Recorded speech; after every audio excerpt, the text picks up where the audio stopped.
Who brought the dog? Didn't I tell you that was gonna come up here with a non-electrical camera? Let's go, boys! Yeah!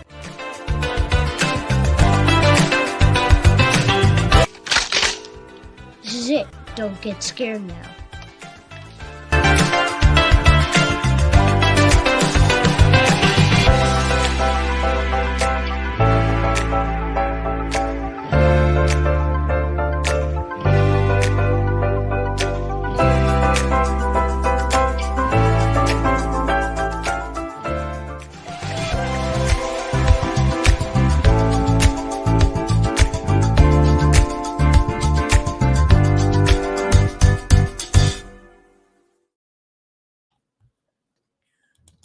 Hey, welcome to Tier Ranker Fight. Hope you enjoyed that new intro. It could be one of a few just alternate intros that you see coming to the show. But yeah, welcome. This is Tier Ranker Fights number 107. This is best TV shows from 2020 until now. So what this is the start of a new Tier Ranker series where we're going to be going decade by decade to determine the best TV shows of all time. But we had to split up current TV because there are just so gosh dang many TV shows that it's crazy. So we're also doing a part 2 from 2020 to now because streaming services are on fire and there's just like about 3 times more shows than movies in my estimate. So yeah, there's a lot. So yeah, but we're here to talk about it. We're going to rank them. We're going to determine the 10 best of all time when all is said and done. Because what we're going to do, we're going to take every one of these shows. The top 10 will go head to head.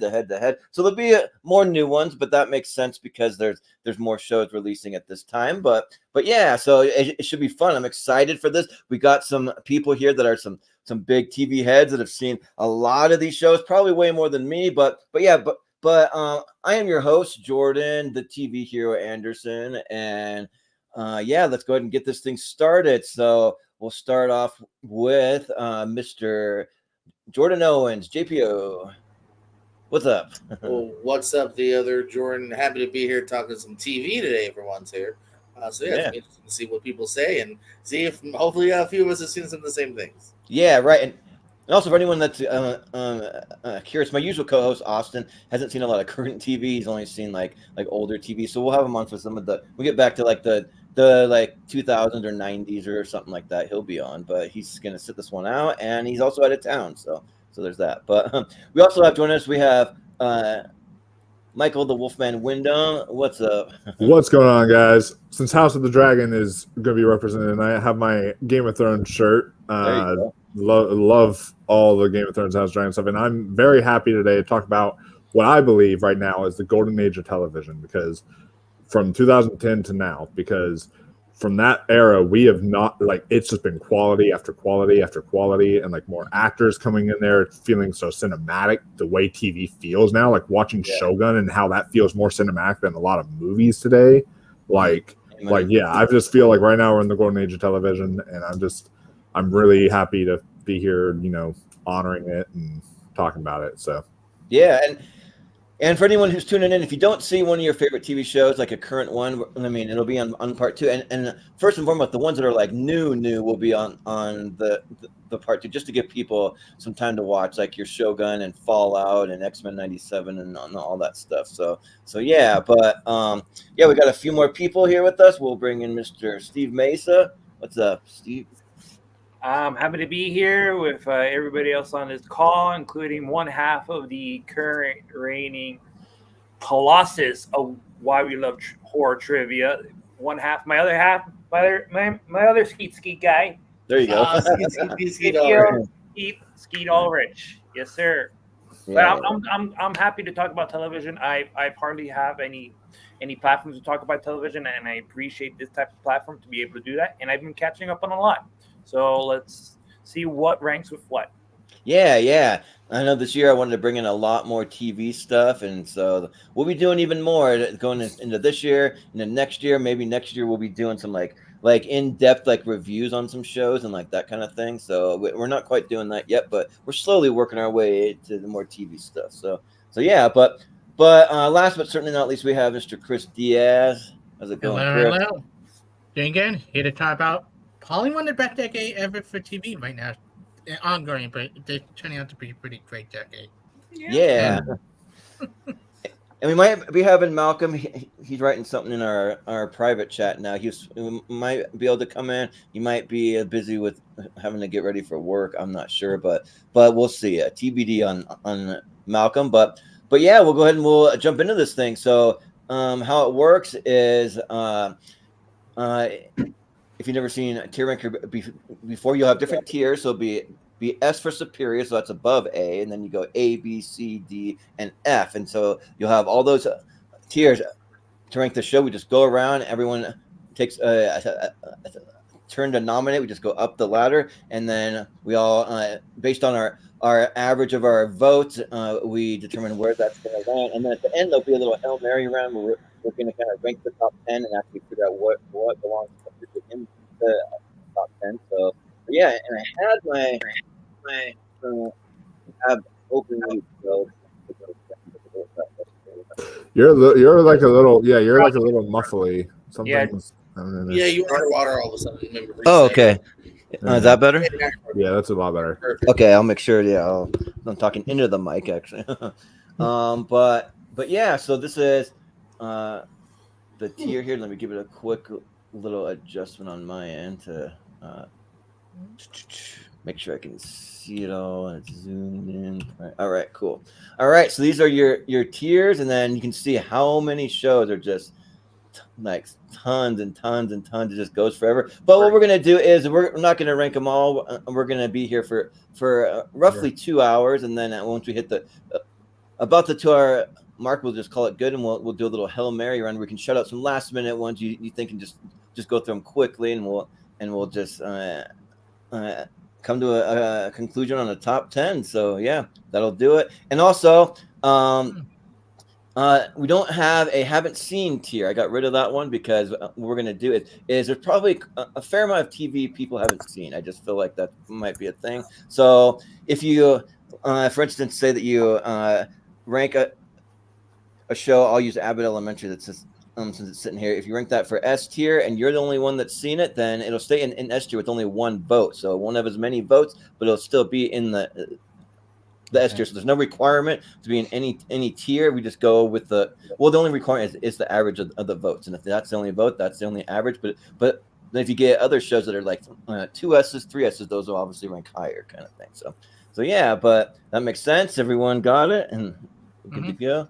All right, cool. Sounds good. Then we will start at the bottom of the ladder as we always do. So, Mr. Diaz, you'll be first. And what do you want to nominate? You know what? I'm going to go with probably one of my top 5 favorite shows of the decade so far, The Bear. All right, and you have to help me kind of find some of these because Austin has them kind of in order. So The Bear right there. So if I don't see it, just The Bear is help me out. It's phenomenal drama, good comedy. It's more dramatic than funny. But episode you think of the quickest episode, particular season 2, one of the best episode this decade so far. Like, it's intense, it gave me anxiety, but it's such a good show about food, and it's kind of why I love shows that take you by surprise with the acting, with the dramatic. The guest stars on the show, Olivia Colman, is fantastic. Yeah, The Bear, my pick best. Yeah, sounds good. Well, Steve, what do you think about The Bear, and where would you rank it? Well, I've just actually finished catching up with the first season of The Bear. So I've seen the first entire season of The Bear, and I enjoyed what I liked, and I'm looking forward to catching up on a second season. And yes, I do agree with Chris. Even without me seeing the second season, I do agree that The Bear definitely belongs in the S tier. It definitely captures the craziness that goes on in the kitchen. It makes me think twice about what's really going on in like a restaurant that's going on. It just gives you a behind the scenes look at what could be possibly happening. And Jeremy Allen White is just a marvel. All the accolades that The Bear has received so far is well deserved. Yeah, for sure. Wolf, what do you say about The Bear? Yeah, so there was a time. It went in a particular order. So there was a time when, Better Call Saul was the best show that was like on current television. And then it happened to be Barry. And then once Barry ended, it became The Bear for me. Now, I think The Bear truly might be the best show on TV right now. Like, this is just incredible. What they did with season 2 is phenomenal. I do love that episode. Man, funniest comedy episode of the year, because since it's always nominated for best comedy series, funniest episode of the year was that anxiety episode, hands down. The Jamie Lister. I laughed my ass off at that. It's like, but dinner, oh yeah, episode, is that what you're talking about? Oh yeah. I find it funny when they nominate it for best comedy, and then you watch episodes like that, and you're like, "Are you sure this is?" Like I was just like grabbing my armrest, being like so much tension. I'm like what is with this family? It's crazy. Yeah. But that episode was phenomenal. But my favorite episode of the season was actually the Richie episode, the one where he finally got his like actual full arc, and he's now like become what he has been, what he strived to be. You love these characters, you care about them, and I just love how it shows that their work is art. I just love the way it explores the food industry and how artistic all that is. So I'm just I'm always blown away by The Bear, and everyone's excellent. Jeremy Allen White, I watched him in Shameless when it aired, and I remember watching that being like, this is someone to look out for. And then I saw The Bear, and I was like, oh, okay, he's a great actor. And it was one of those things. So like, yeah, he is phenomenal, and it's a great show overall. So definitely S tier. Yeah. JPO, what do you say about The Bear? Yeah, for no good reason. I actually have only seen a chunk of season 1, so I'm going to get back to it because I know I like the pace of it and everything. I know, send me straight to hell. Yeah, right. How dare but I like the pace and everything of it, the actors and everything. So yeah, something I'll definitely get back to. I've been binging a little bit more TV in general recently, so I'm happy to also throw in an S from what I've seen. Yeah, sounds good. Yeah, like The Bear, it was phenomenal. There's like certain shows, so like I'm kind of like not a person that likes to just sit there and just binge watch one episode after the next. Like I like to kind of spread it out a little bit, give me a little more to watch. But there's certain shows where it's like you just can't look away. It's like you sit down to watch them. It's like another and another. You want more. It's like you don't want to split it up. There's just certain shows, and The Bear for sure. It is one of those shows that I intended to just watch, an episode here, an episode there, and I sat and watched the whole dang thing, and yeah, like it's really, really good, and these characters that you just like really care about, from Jeremy Allen White, but then Ayoeda Berry, I've shot her out, and forget the guy that was the cousin, I'm spacing his name. He was good too. The one you were talking about that finally gets his full arc, and he goes to Richie. He goes to like the other 5-star restaurant, gets to like chance to like cook over there, and then even like without spoiling it, like the way that that season 1 ends, like just got me like pretty emotional that I didn't expect. I'm like, oh my gosh, because you just want the best for him, and it's just and then you see like the one, like the dessert guy, he goes over to like do like culinary school, and yeah, it's just some good stuff. It's a really good guest stars that I won't spoil, but so it's a pretty easy S. I thought maybe it would be my number 1. It's close. It's not quite there, but it's really, really close. I mean, it probably it'd flip-flop between that and one other show, but I mean, it's close. So yeah, S tier. So pretty easy. So yeah. But yeah, so it'll stay in the S. So that one is unanimous. We'll go down to Steve. What are you gonna nominate? I'm gonna nominate Chucky. All right. For me, I think it belongs. I know I'll probably be in the minority here, but I believe this is probably one of the best televisions out there. It's let alone horror. So I'm putting that in S tier. So we're gonna see what that goes with. I mean, this television show has the most innovative kills you'll ever see. Glorious as hell. I mean, I'm just a gore hound myself, and I just get a kick out of it. But not only that, you have a great representation of the LGBTQ community. You have main characters, main gay characters that we haven't seen unless they're on As Queer as Folk or HBO. This is on Sci-Fi, Peacock, and USA. This is on somewhat cable television, but cable television that everybody gets, and to have Brad Dourif to just step into the shoes of Chucky once again, and in the latest episode play himself as Charles Lee Ray, the human incarnation, or the human incarnation of him, in the same clothes that he died in. It just was a trick, and this. It also has Devon Sawa playing multiple characters, and always biting the dust in each season. But I'm gonna stop talking about it. But I love Chucky. I think it belongs in the S tier. We'll see what everybody else thinks. Yeah, Devon Sawa, he's always great. I mean, he has horror, Final Destination and all that. So yeah. But Wolfman, what do you say about Chucky?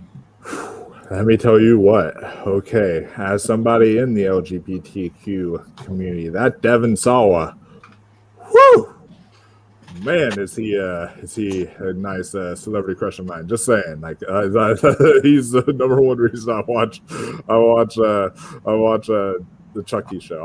I love though the Chucky character. I love the Chucky TV series, and this franchise has just been so consistent. People, I don't feel like they talk about it enough. This is one of the most consistent horror franchises out there.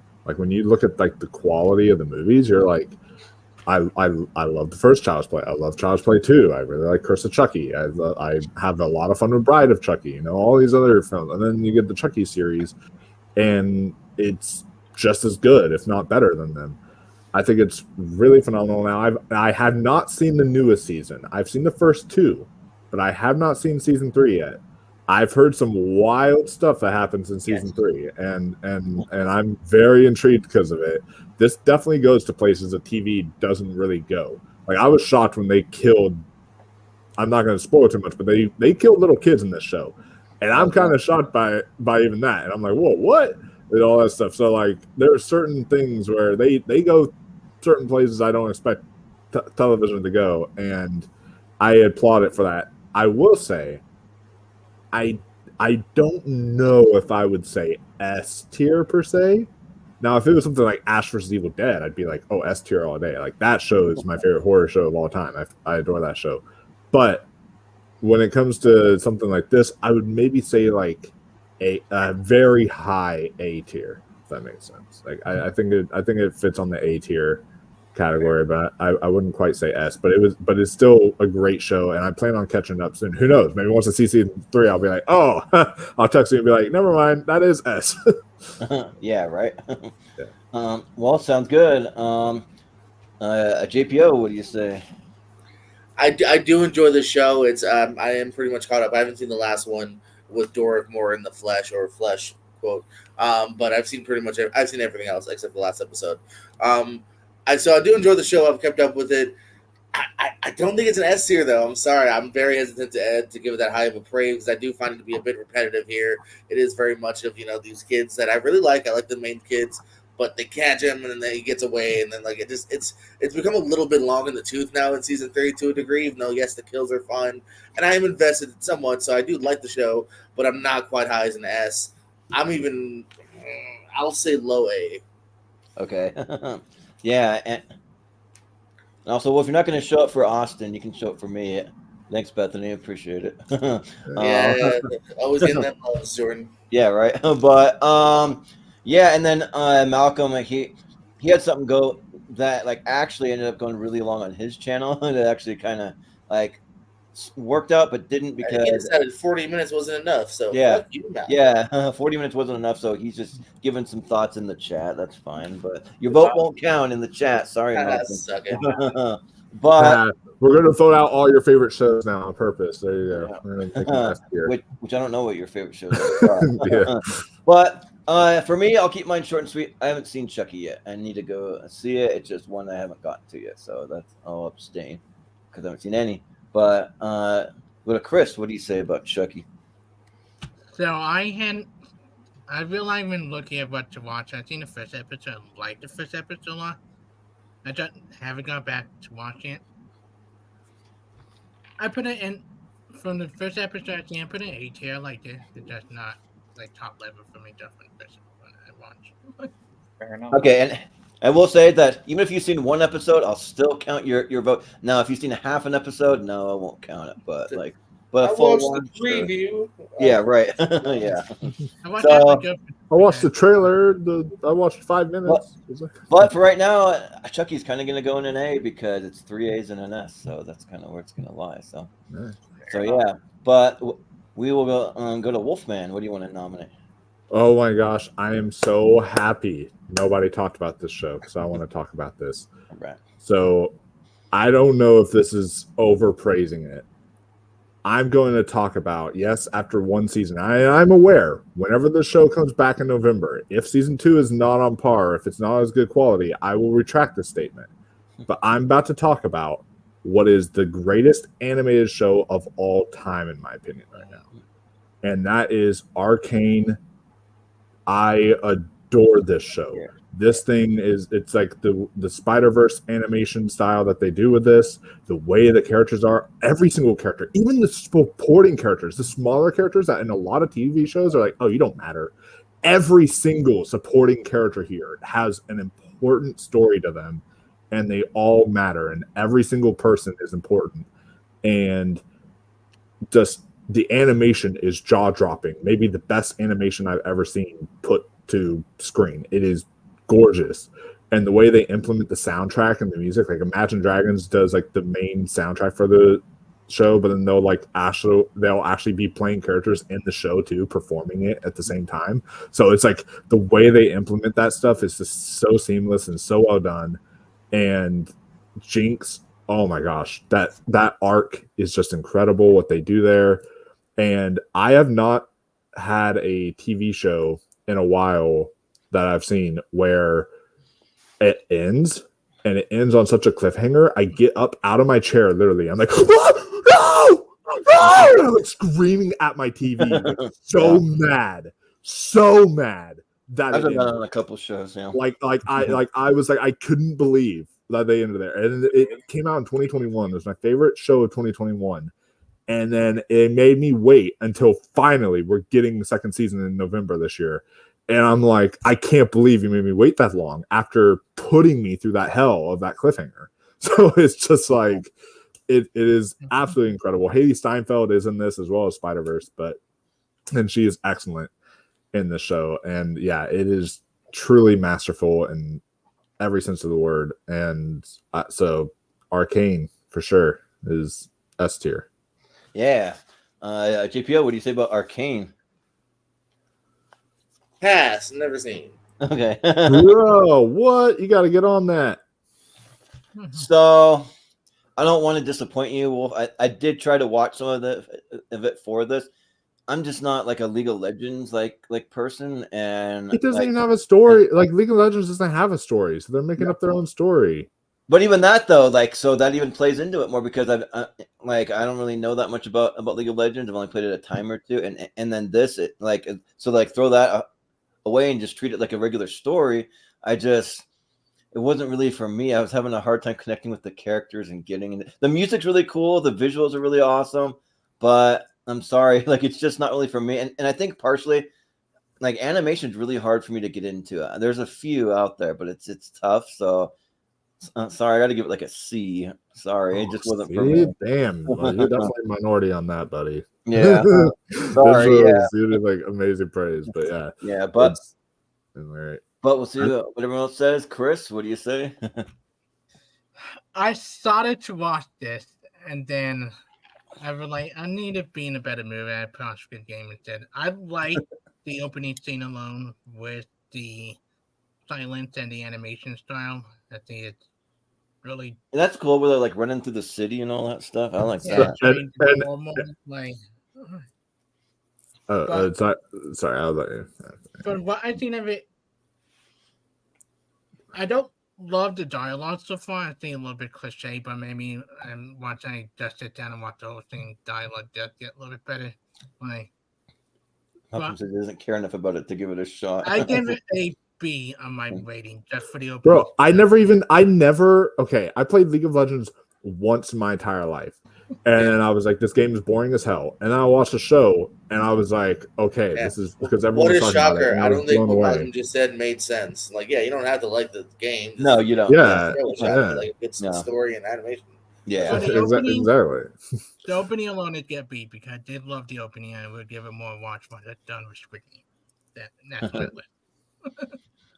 So where do you rank it, Chris? What would you say? B. B. Okay. B. All right. Steve, what do you say about Arcane? Haven't seen it. Okay. Oh my gosh, on there. And also, I just want to point out too, how far did you get into the show, Jordan? To the third episode. I watched the first 3.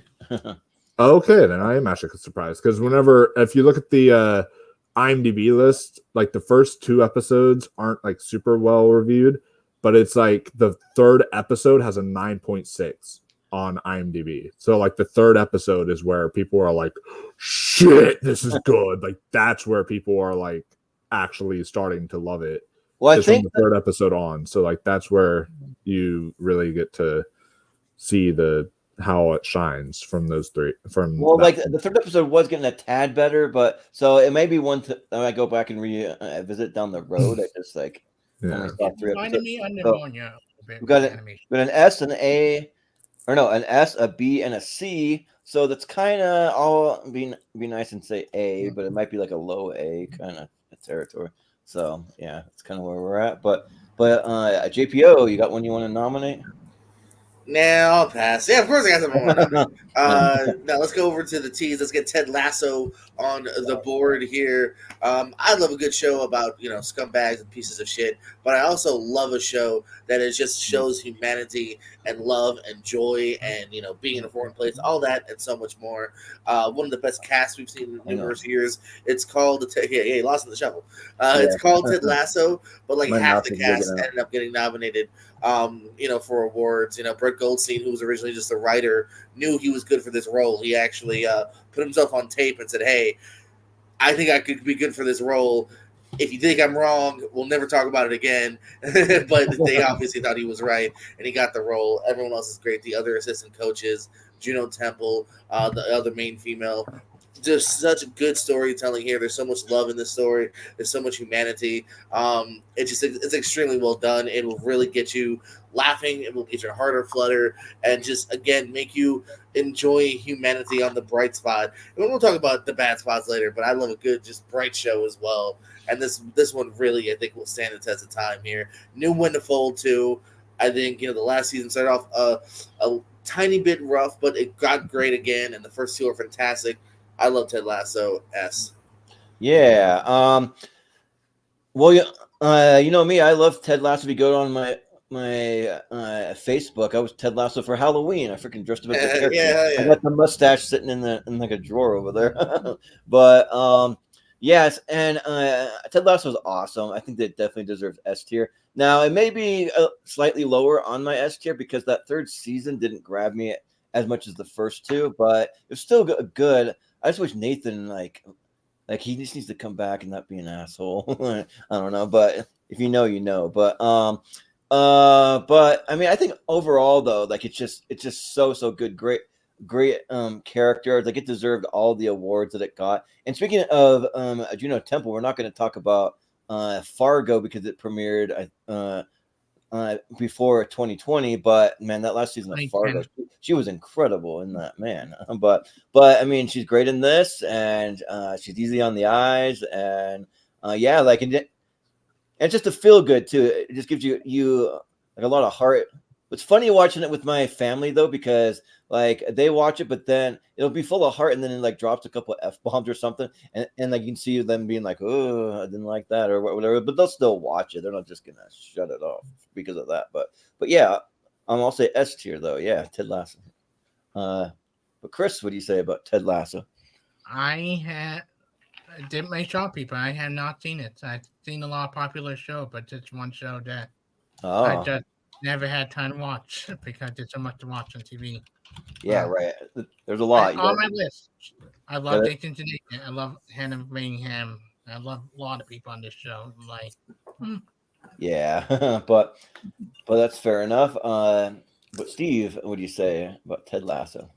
Definitely, Ted Lasso definitely belongs here. This is probably my one in my top 5 of 2020.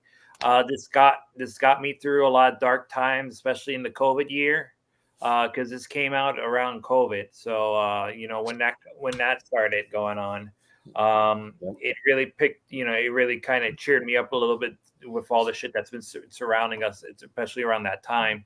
And yeah, man, I mean, to think that Jason Sudeikis had a character that was originally on a soda commercial, not even a soda commercial. It was a literal football commercial, and then he was able to take it into like worldwide popularity. So popular that the whole the Richmond team made FIFA 23, the video game. The whole team, even Ted Lasso is in the video game, to be able I didn't even know that.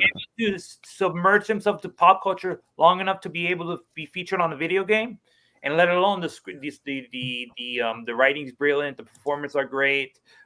Jamie Tart, I mean, just like you can pick any episode and you can just enjoy it, despite the whatever consistency it is. But yes, S tier, Ted Lasso deserves it. Like the FU Roy chants and all that stuff. Yeah, there's some good stuff. But Wolf, what do you say? Yeah, so I find it funny the show is called Ted Lasso when Ted Lasso isn't even the best character in his show. It is Roy Kent. Mm-hmm. And if it's not Roy Kent, it's honestly Jamie Tart because of the way his art goes in season 3. I think he's an incredible character as well. But a lot of the characters are excellent on the show, and I just think it had such a great 3-season run, and I think they confirmed it is over, and I'm glad they did that because it was a finale the way it ended. I wouldn't have watched anymore if they would have continued because I'm like, it ended for me like it was the perfect ending. And I don't really understand the hate season 3's getting. Like there's some people who really don't like season 3, and that's the reason. Good. But it's still good. I mean, it wasn't as good. I agree, but it wasn't. I referenced it to the show Up. I think 1 and 2 so perfect that because 3 is only an 8 out of 10, people shit on it, even though it's still a good season. Right. Yeah. And then it gets great at the end, and they wrap it up perfectly. That last half is a back to a 10 out of 10. Yeah. Oh yeah. I absolutely agree. I think they wrap it up perfectly. I think any piece of media that uses Cat Stevens in there. I mean, all the music is great, but any piece of media that uses Cat Stevens to end your show on, it's going to be like a 10 out of 10 for me. But no, I adore this, and I do think it is absolutely an S tier because this one is not only is it hilarious, it's heartfelt, it's heartwarming. We need shows like this that remind us just to be good people, and just to be happy, and just to everyone needs to fuck the Paddington Bear, aspire to be more like Ted Lasso. Yeah, there you go. Right. I don't know why you got to shit up the Paddington in the middle of this. I mean, can't we just be like, oh? Well, man, that improv didn't happen. Yeah. Oh, wow.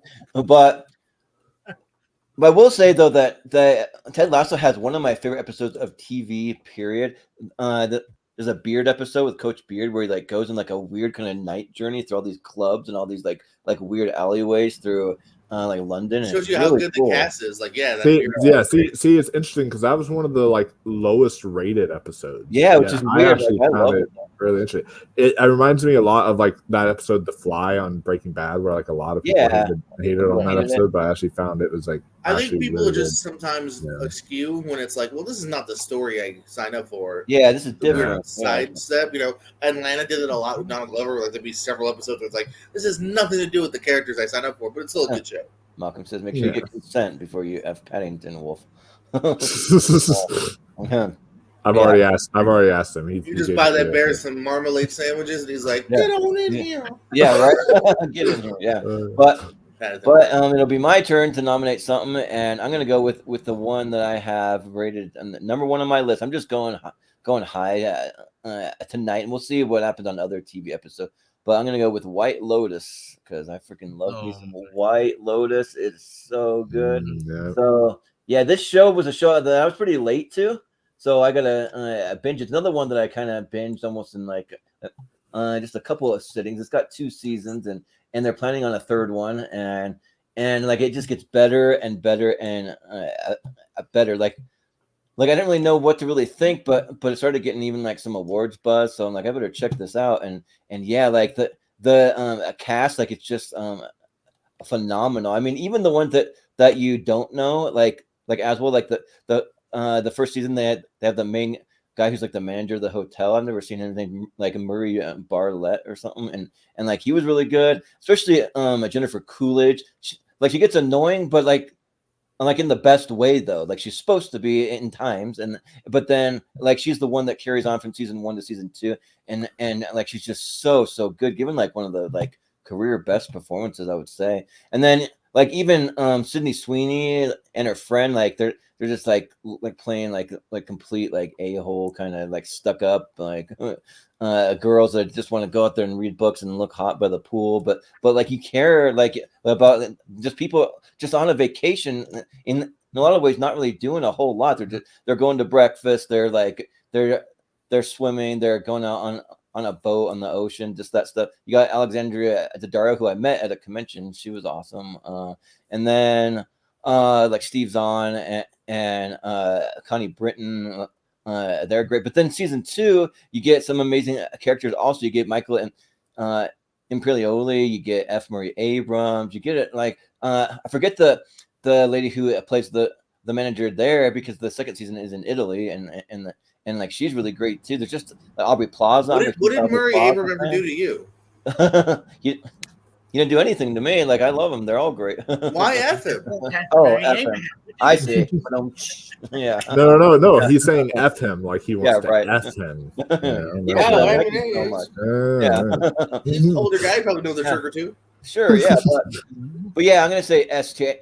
And the music's great. Like when I finished watching season 2, I went on and then I listened to the whole entire score all the way through. I actually did that, and it's really good. And then also when you finish season 2 at the very end, so the show is created by Mike White, and like he kind of comes on and like talks about where they might go at season 3 and some nuances, and it's like really cool, and like talks about like why some of the characters had with the arcs they had, and it's like one of the better kind of things. It's like pretty interesting where they talk about that behind the scenes stuff. So yeah, I would recommend that too. But yeah, but we'll go to Chris. What do you think about White Lotus?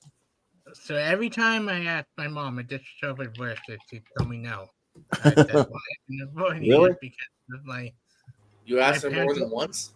You listen to your mom for opinions? My mom like says she doesn't like a lot of crap, and I watch it. I'm like, Mom, what are you talking because about? episode 1 has a dick in it. Steve's on. Oh yeah, Titties.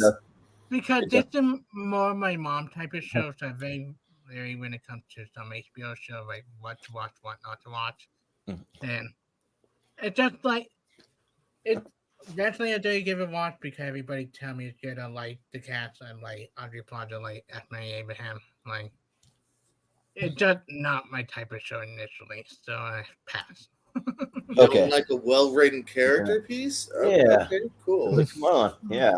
Like that's my kind of thing. If you have great characters, like I'm in. Like yeah, I don't even know what of the show is not your thing. I don't even get it. Yeah. The trailer did appeal to me when I watched the trailer first. Okay, then that's fine. You know the trailer.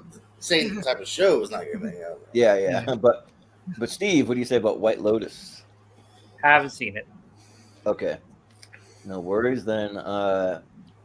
Wolf, what do you say? So initially, I really had no plans to watch The White Lotus, but then it became one of the most popular shows like ever. People were like, "White Lotus this, White Lotus that," and I was like, "What?" I was like, "What? Yeah.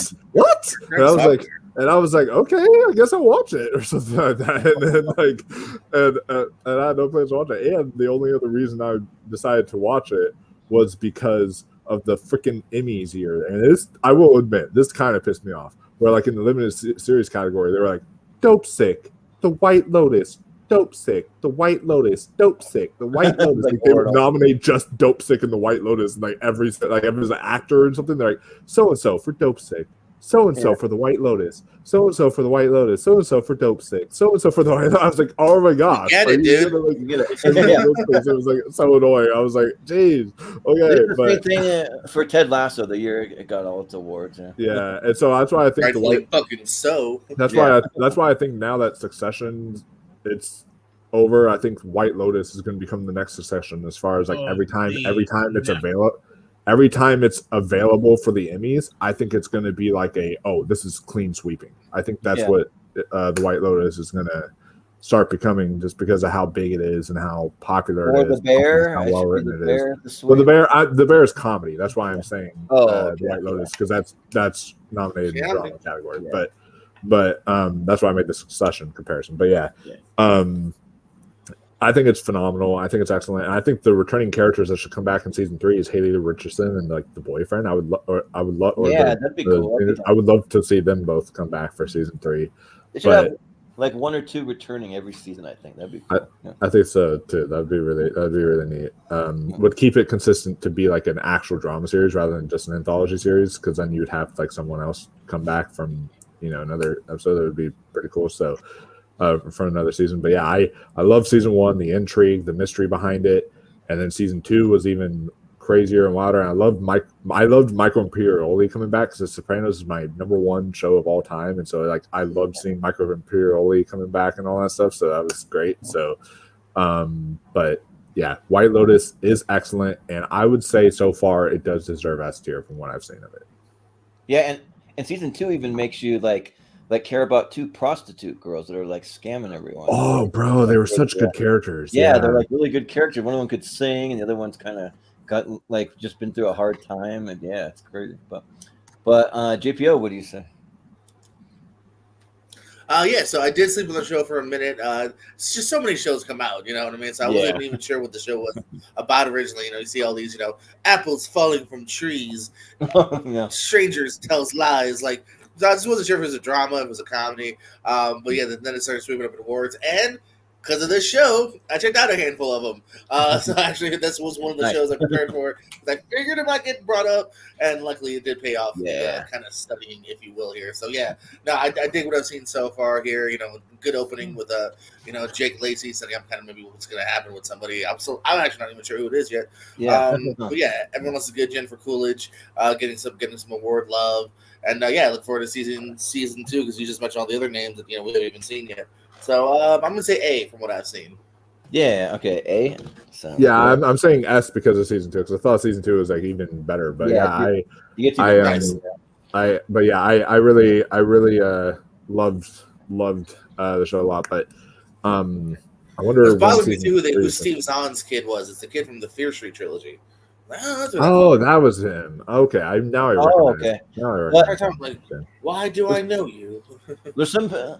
Also, a banger theme song. I just gotta say, the theme song is awesome, especially the way they add to it in season 2. They add like a little extra beat to it. That's like awesome. I kept chapter skipping it because I was trying to hurry up. So I'll have to watch an episode and not chapter skip it. Yeah, but not spoiling anything, because there's people that still haven't seen it. Like what Steve Zahn's son at the end of season 1, what he ends up doing was like awesome. I thought it was like a cool choice to have him do what he did, but anyway. Yeah. But we're back around to Chris. You got another one you want to nominate? Yeah, so I'm going to change gears a little bit. I'm going to go into a little bit geeky show. I'm going to go with the show that nobody expected to be good, because the studios let us down so many times in the past couple of years. I'm going to go with Andor. Okay. Andor to me is the best thing from Disney Star Wars the last many years we've been having. Even though much I love Mandalorian season 1 and 2, this is what Star Wars is to me. Great writing, great acting, fantastic visual effects. Like the ending circuit episode alone, when they escaping the prison, leading to what have you sacrificed speech. Like, it's some of the best writing I've ever seen in a Star Wars show. This is top tier, like, from Disney Plus, anything from Disney this decade. And there is, and Tony Gilroy should be the only one writing Star Wars from now on. Him and his writers, like, they know what makes Star Wars good. That they make politics so interesting, so deep, Like, it made the more boring character for one of the more complex character ever. So yeah, Andor get my vote first here. Yeah. Sounds good. Steve, what do you say about Andor? Haven't seen it. Okay, sounds good. Wolf, what do you say? I'm about to say something, and y'all are not going to be happy. All right, so I am fully aware. I'm going to rewatch Andor. I'm going to go back through Andor once I can get Disney Plus again because I unsubscribed because there's too many goddamn streaming services. But once I can subscribe again and get Disney Plus, I am going to try Andor again. But I did try it. I got through like 3 episodes or 4 episodes, and I was like, you know what? This is slow and boring, and like it has a coldness to it where I just don't really care about like the characters and what's going on around them and such. And it's one of the one of those kind of things. So, and I love slow burns, but this is like a not a good slow burn for me, and at least of what I saw. But I would still, because it is a visual epic, it's the way it's done. I would still not give it like in a D or F, obviously, but I think I would go like C tier from what I've seen of this so far.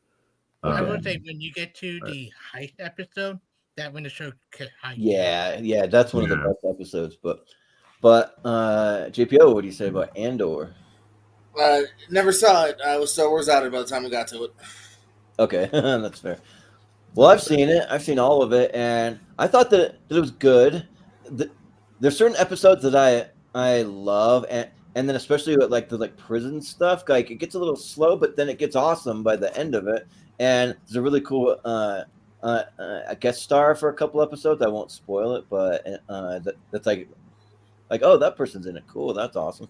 And I think that like the relationships that it builds are like really, really great. I think that like they're going for the whole slow burn, like just kind of like really good writing, but like not a lot of action. There's a couple kind of cool things when they're trying to escape in some ships and like different things like that. But there's just, I don't know, like it's just a really weird, like I don't even know like how to really feel about it. It's like I see a couple episodes, they're like the best episodes of any Star Wars thing I've seen, and then a couple that are just boring to me. So I think overall I'd give it like a B overall, like it, because it is good, and I think it'll probably get a second season. You can only do so much because we know where this character ends, but especially if the writing as good as its first season.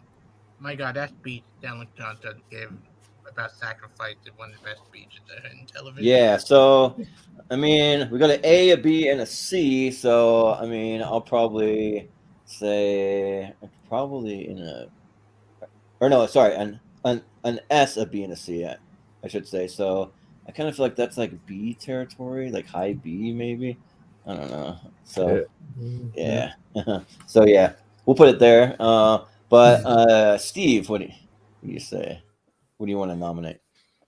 All right, I would like to nominate a TV show that like I was talking about how a certain minority just got representation in Chucky, and I'm going to talk about another TV show that gives another representation that's to the indigenous people, and I'm putting Reservation Dogs into the S tier. Ooh, okay. Reservation Dogs is something, what really attracted me was the play on Reservoir Dogs, and me being the Quentin Tarantino freak that I am, I'm like, oh, I'll check up on anything that's Tarantino. So it starts playing out like a tribute to Reservoir Dogs in the first episode, but it's more about the kinship between these friends and how they're reunited because of the suicide, the death of one of their best friends, and that death actually hangs over them within the 3 season, and it's only 3 seasons. So like they literally did, like Ted Lasso, they literally they knew what their limit was, and they cut it off at when the getting was good. And if you need to check it out, because it's just an ensemble piece. And if you never heard of these names, I don't blame you. You got Zahn McLaurin, who was in Dark Winds and who was also the Native American in the second season of Fargo. You have Devari Jacobs, Dephora Wunata, all these names that you don't recognize, it's definitely worth checking. The script is excellent, and it's from. It's also it's from. It's really excellent, and I don't think you see enough indigenous representation. And I think with Reservation Dogs, Dark Winds, Killers of the Flower Moon, even to the extent of just having representation, I think is excellent, and I think it's a show that's worth checking out. So Reservation Dogs, I think, belongs in the S tier. Yeah, sounds good. Wolfman, I know you're a fan of the show. What do you say? Oh yeah, I adore this show because anybody who knows me knows one of my favorite genres is the coming of age genre, and another one of my favorite genres is the slice of life genre. And this kind of does both of those, where it's like a slice of life coming of age story, because you're just getting these friends together.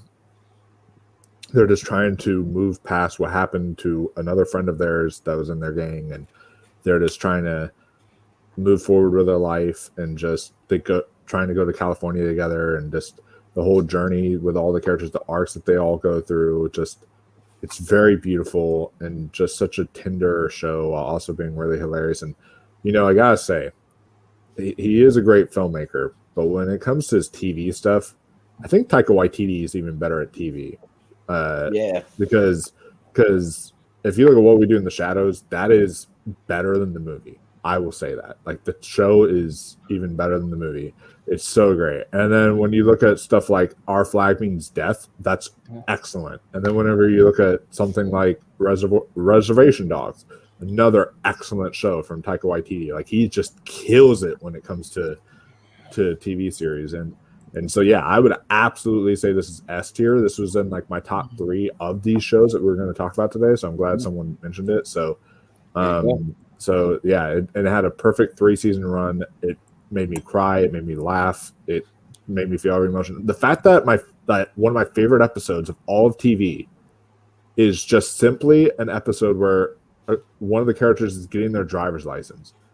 And you're just seeing them just talk in the car and just have that beautiful conversation. Like, that just goes to show just how impactful this show really was. And I don't remember her popping up in it, but your girl, apparently Jordan, pops up in this show, Lady Gladstone. I just don't remember what season it was and which. Yeah, I love Lady Gladstone. Yeah.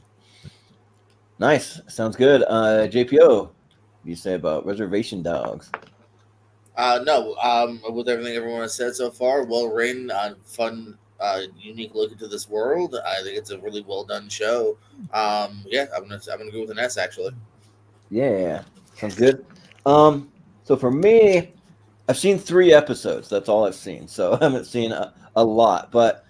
And I'm not the biggest slice of life guy, but I do like coming of age, and this does have a little more to it than some slice of life things that I've seen. Like, it's got a little like small bit of humor, and then it's got like some just kind of like a lot of the natives just kind of hanging out, just like I don't know. Like, I always feel like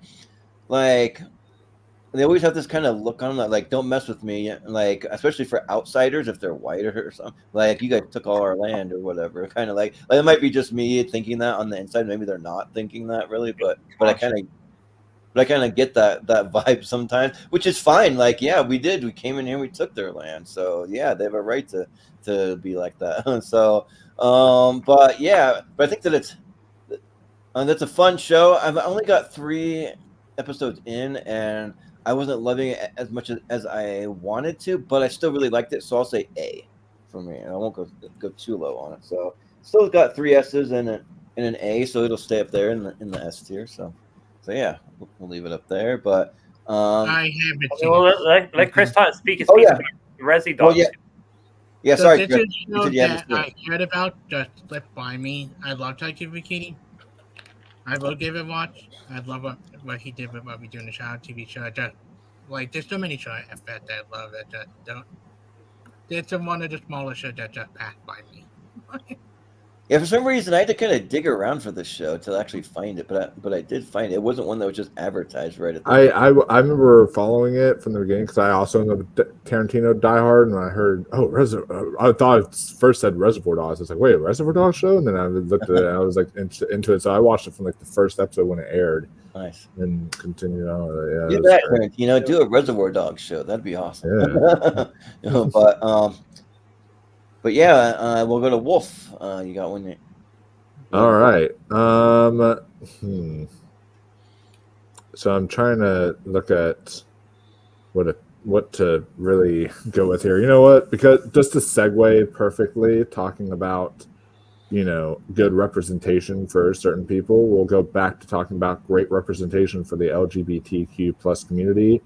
I'm going to, again, this is the Wolfman tradition. I expected a lot more people to do Arcane, so that wasn't going to be the one that was the Wolfman tradition. But this one is the Wolfman tradition. And probably none of you have seen this, but I'm still going to advocate for it because there's only 5 episodes. It's pretty quick and easy watch. It is, if you're a history buff, you will love it. And if you just love well-written characters and another kind of slice of life thing that's really, really well done. And that is, it will be an absolute sin if it is not in the S tier, and it's a sin. So, all right, I'm definitely gonna go with that one because this is all about these teenagers, young adults who are growing up in, I think it was like in England, and it's based on a true story that. It's a limited series, and it happens in at the beginning of the AIDS epidemic. So we see the AIDS epidemic break out and how it's all started and how it was affecting the gay people during that time. And just the chemistry all these characters have with each other is they feel like real people. You literally feel like you're a part of their relation, like their friendship. Like it's one of the most lived in shows I've ever seen in my entire life. And Neil Patrick Harris, this is easily the best performance of his career. Like, he is superb in this show.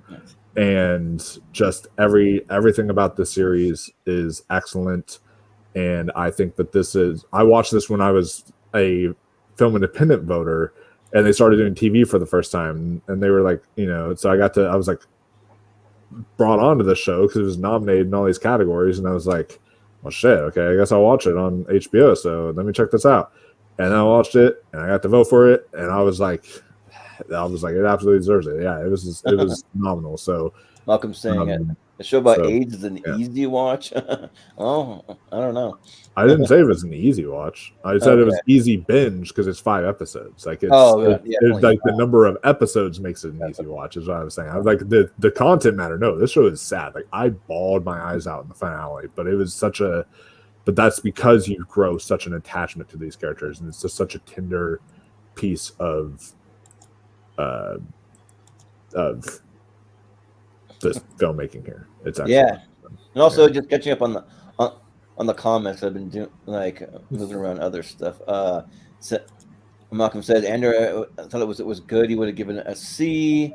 Brian says the only good live action Star Wars is The Mandalorian. I don't know about that, but season 1 and 2. Season 3 was bad. Season 3 was bad of Mandalorian. It was not good. And be glad Malcolm isn't here because he would have given Reservation Dogs an F tier because he didn't like it. But too bad, your vote doesn't count. Holy shit! An F? Is that what he said? Yeah, he said F. Yeah. Oh, fuck off. Yeah. F for fuck off. There you go.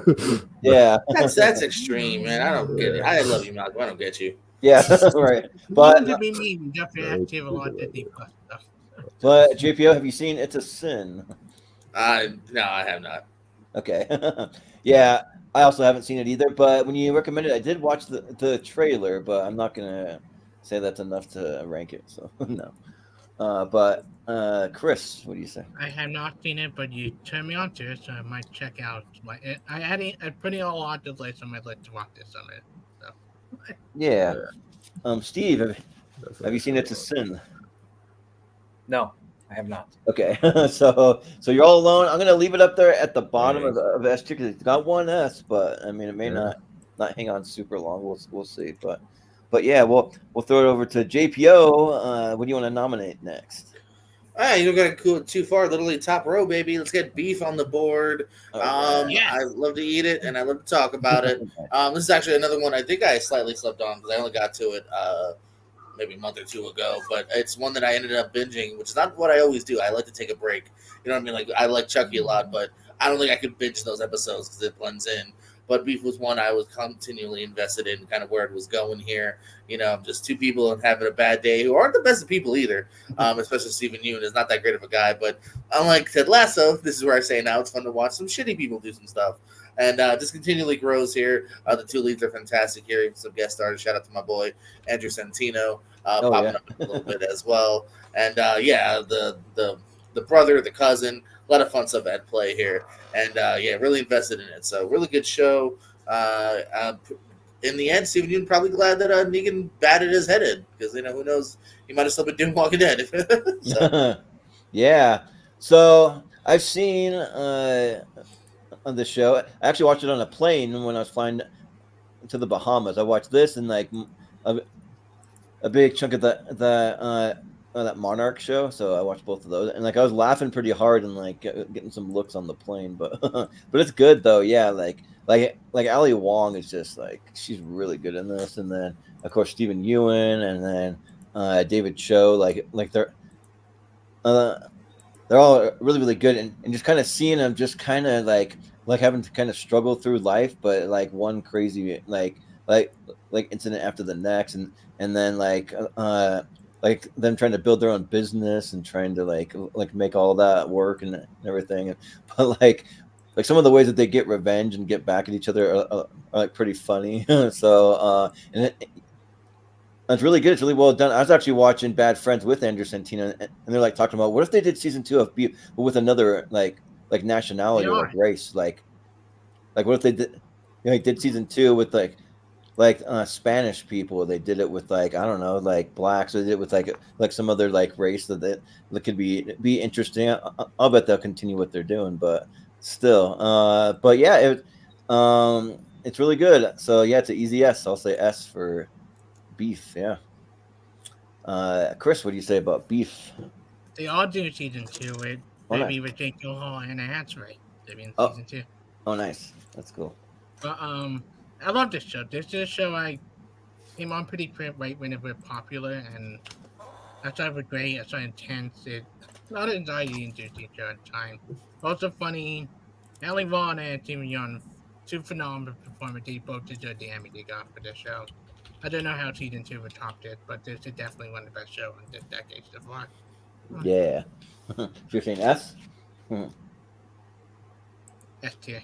Okay. Steve, what do you say about Beef? Hell yeah, deserves to be in the S tier. Yeah, I mean, I champion whatever what JPO says. I mean, it's too, also you have a little bit of a Tuca and Birdie reunion going on here with the characters here as well. So, but yes, I enjoyed it. I love how kind of batshit crazy it gets towards the end of the season, especially when starting with the mansion breakdown, if you know what I mean. But not only that, it has great acting, it has great writing, it also has a tremendous amount of direction and great cinematography, but it has a banger soundtrack. Check this out. You have Collective Soul, Hoobastank, Incubus, Limp Bizkit, Sugar Ray, The Offspring, System of a Down, Christina Aguilera, Bush, Old Town, Liquid Dreams. What? That's the best of the 90s right there. Yeah, absolutely. So like literally I have like a fucking like playlist of the soundtrack. So yes, definitely deserves to be S tier. Yeah. Well, Wolf, what do you say about Beef? Okay. I gotta say this first and foremost. I just read this news. Beef season 2, Eyes. And this is the cast so far that they have for it. Charles Melton, Kaylee Spaney, Jake Gyllenhaal, and Anne Hathaway. Ooh, okay. That's like supposed like that's the list of people they're reaching out to for Beef. So that would be awesome if all those end up being in it. Because I love Charles Melton after May December, and Kaylee Spaney is excellent in Civil War and Priscilla. Like that would be awesome. But yeah, Beef was one of those shows. So I want to admit something. There are some shows that like this where I can watch shows that are like an hour plus stuff. That's maybe one of the reasons why I'm not like binging Fallout like crazy right now, because every episode's like 66 minutes and one of those kind of things. I have a harder time watching those kind of shows. So when Beef was first announced, I didn't watch it immediately because I was worried, oh, this is going to be one of those hour 12-minute episodes, hour 2-minute episodes, I thought it was going to be one of those kind of limited series. And then I looked and I was like, oh, every episode's like 30-something minutes. Oh, I can binge through this easily. That'll be like pretty quick and simple. And I did. And I really loved it a lot. I thought the chemistry between Steven Yeun and Ali Wong was excellent. The kind of rivalry that they have with one another, and just their performances are top notch and excellent. I will say that it got once it started really going deeper into award season, and like it got to the point where I think even Fargo was starting to compete, like the season 5 of Fargo was starting to compete in certain categories, and then like Beef was still winning. I was like, okay, it's not better than Fargo season 5. Get out of here, guys. Like, it's really great, but it's not Fargo season 5. Like, come on. But it's like there's like some stuff like that. But it's like I thought it started getting a little overhyped once it started winning all these every single award show like out there and on demand, pretty much. But I still really like it a lot, and so I'm still gonna say like a high A tier. But yeah. Okay. A tier. All right. So it'll for sure stay up there. It'll be pretty. I'll even put it above those two. But I mean, it's got 5 S's in an A, or 4 S's in an A. Sorry. But let me actually cross that out. I thought you were gonna say S for sure, so I already marked it down. Yeah, I feel like you were holding the fact that like it won too many awards against it. Yeah. I mean, because that's what I'm with Succession too. Like Succession's very great, but I'm like, but once it started sweeping like every single thing, like you don't have to hold that against it though. Yeah. Yeah. But it's my turn now, so I am gonna go with another show that like the shows I like to nominate here. The shows where like I'm just gonna watch a few episodes and then it sucks me in.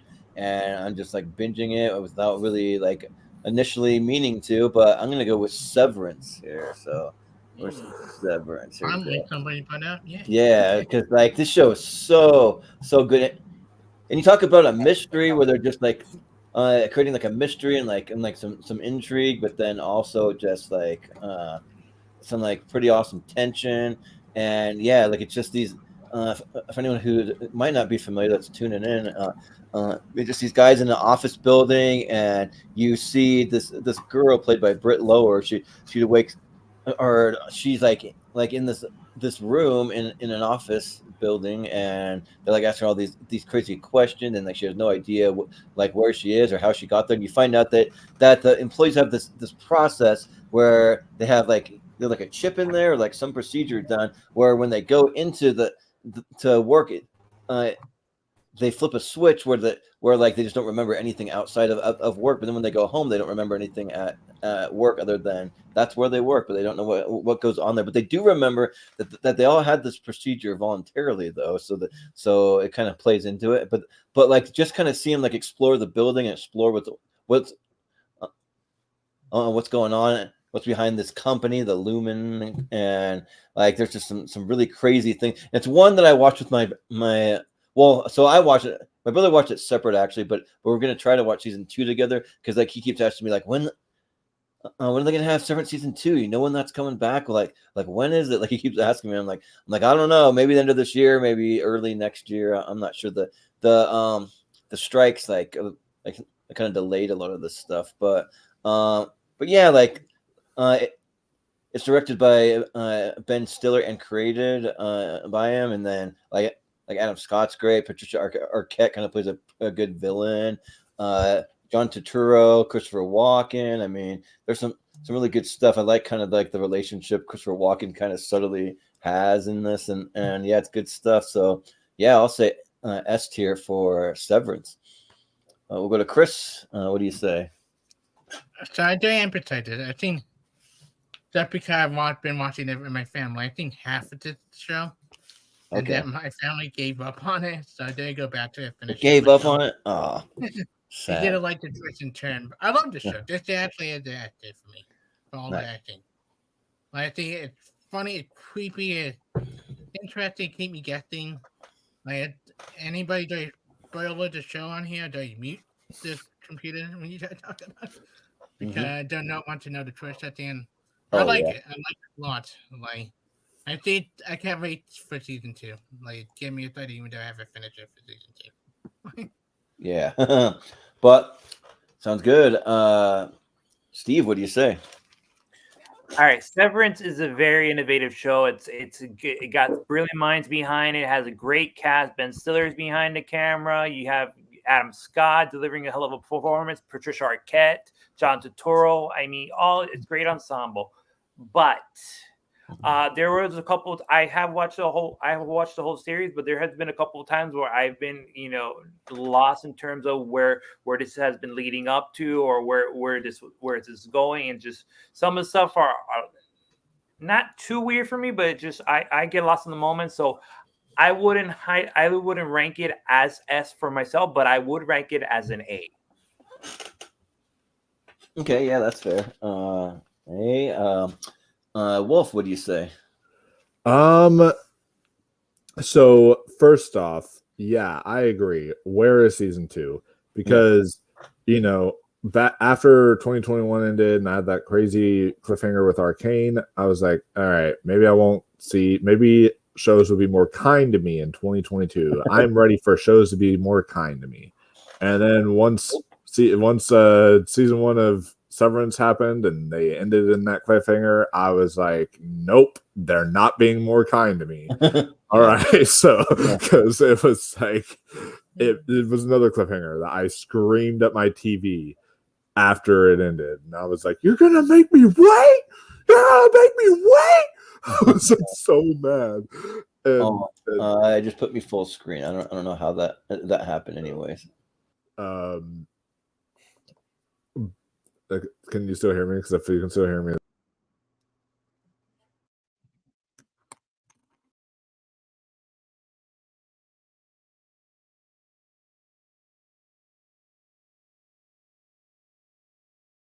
Here, because we're all showing up on screen. I don't know what's going on. There we go. Okay. And I'll reshare it too, because I don't know. But you can keep hang on. Keep going. All right. Cool. All right. So I don't know what I hit. Yeah. I think I've done some stuff similar like that for it. Yeah, it's just or on the order on buttons. But I will say, even though it's not the best theme song of all time when it comes to music, I will say that probably still belongs to Game of Thrones or something like that. I will say that this might have the best artwork, those intro videos that they play, an artwork intro video that they play for the theme song, the theme opening, I guess, best that kind of thing. Best title sequence. This might have the best title sequence opening I've ever seen to a TV series. It was really so good. The way it was done and the way that the animation was done, the way I would never skip it just because of how great it was. And yeah, I think S for Severance. There you go. It starts with the letter S. So I'm going to go S tier for this because, Ben Stiller directs the hell out of this, writes the hell out of this. All the performances are excellent. Top tier television for sure. Yeah, and JPO says S tier in the private chat. So he'll be back. But yeah, so I'm going to leave this in the S tier because it's 4 S's and an A. So it's around beef territory. That kind of So yeah, but it would have been let's see. No, we're back down to Chris now. So yeah, we got time for another go around. So what do you say, Chris? I torn between 2. Should I go with another streaming service or finally put a cable TV show on? It's up to you. You know what? I do show some love to cable. I do make Brian Nussbaum happy here. I love this show too. I go with Abbott Elementary. Okay. I think this is one of the most funniest sitcoms this decade so far. Prince of Bunch is great. The whole cast is great. Especially you're a teacher or something. I know a lot of people who are teachers, like my mom is work at school. The humor really well, the character likable, the principal is hysterical, like her hitting on one of the teachers, some of the funny shit. ABC does knocking out of the park every time when they come to sitcom, every decade. So yeah, every animation should be the cable show that should get some love at too. Yeah. Steve, what do you say about Abbott Elementary? I agree with Chris. This definitely belong in the S tier, and that's just not because I also work at an elementary school. I also work at an elementary school, and I can totally relate to every single character in it. I've worked for people like the principal. I've worked with people like the teachers. It's just so ingrained in where I'm at. And it's also funny. It's hilarious. I mean, Cheryl Lee Roth, Quentin Brunson. I mean, Tyler William James. It's a great cast, and it's a great ensemble. It has amazing writing, and I've only seen the first season. I'm looking forward to trying to catch on second and third season. But based on the first season, I really love it. I caught it on an airplane. I basically binged throughout like the 3-hour trip, and yeah, I enjoyed what I saw, and it definitely deserves to be in the S tier. So yes, S. Nice, sounds good. Wolf, what do you say about Abbott Elementary? So I think I've seen a season and a half of this show or something like that. I've not finished it yet. It's a good show, but there is right, and it's really funny. It is definitely one of the better sitcoms of recent memory because a lot of sitcoms are not good nowadays, but this is definitely probably the best sitcom we've had in quite some time. I love most of the characters. There's one character, and I get she's supposed to be intentionally annoying, but she gets on my goddamn nerves, and I can't stand her when she's on screen a lot of times. And it's like the principal or whatever. Like, I cannot stand that character.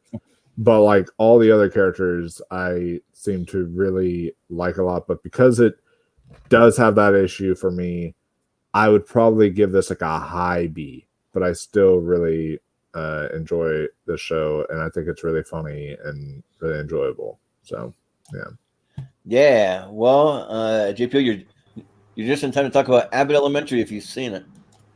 No, I have. I've seen chunks of like every season. It's one of those shows that I do like, but I've never found myself to be that bingeable or like want to see several of it in a row. So I kind of like zone in and out on Hulu throughout the year. So I do like it, but yeah, I don't know. There's a couple characters, a couple times where I just feel like, again, the humor kind of repeats itself. And so it's a B for me here. I like it, but I don't love it.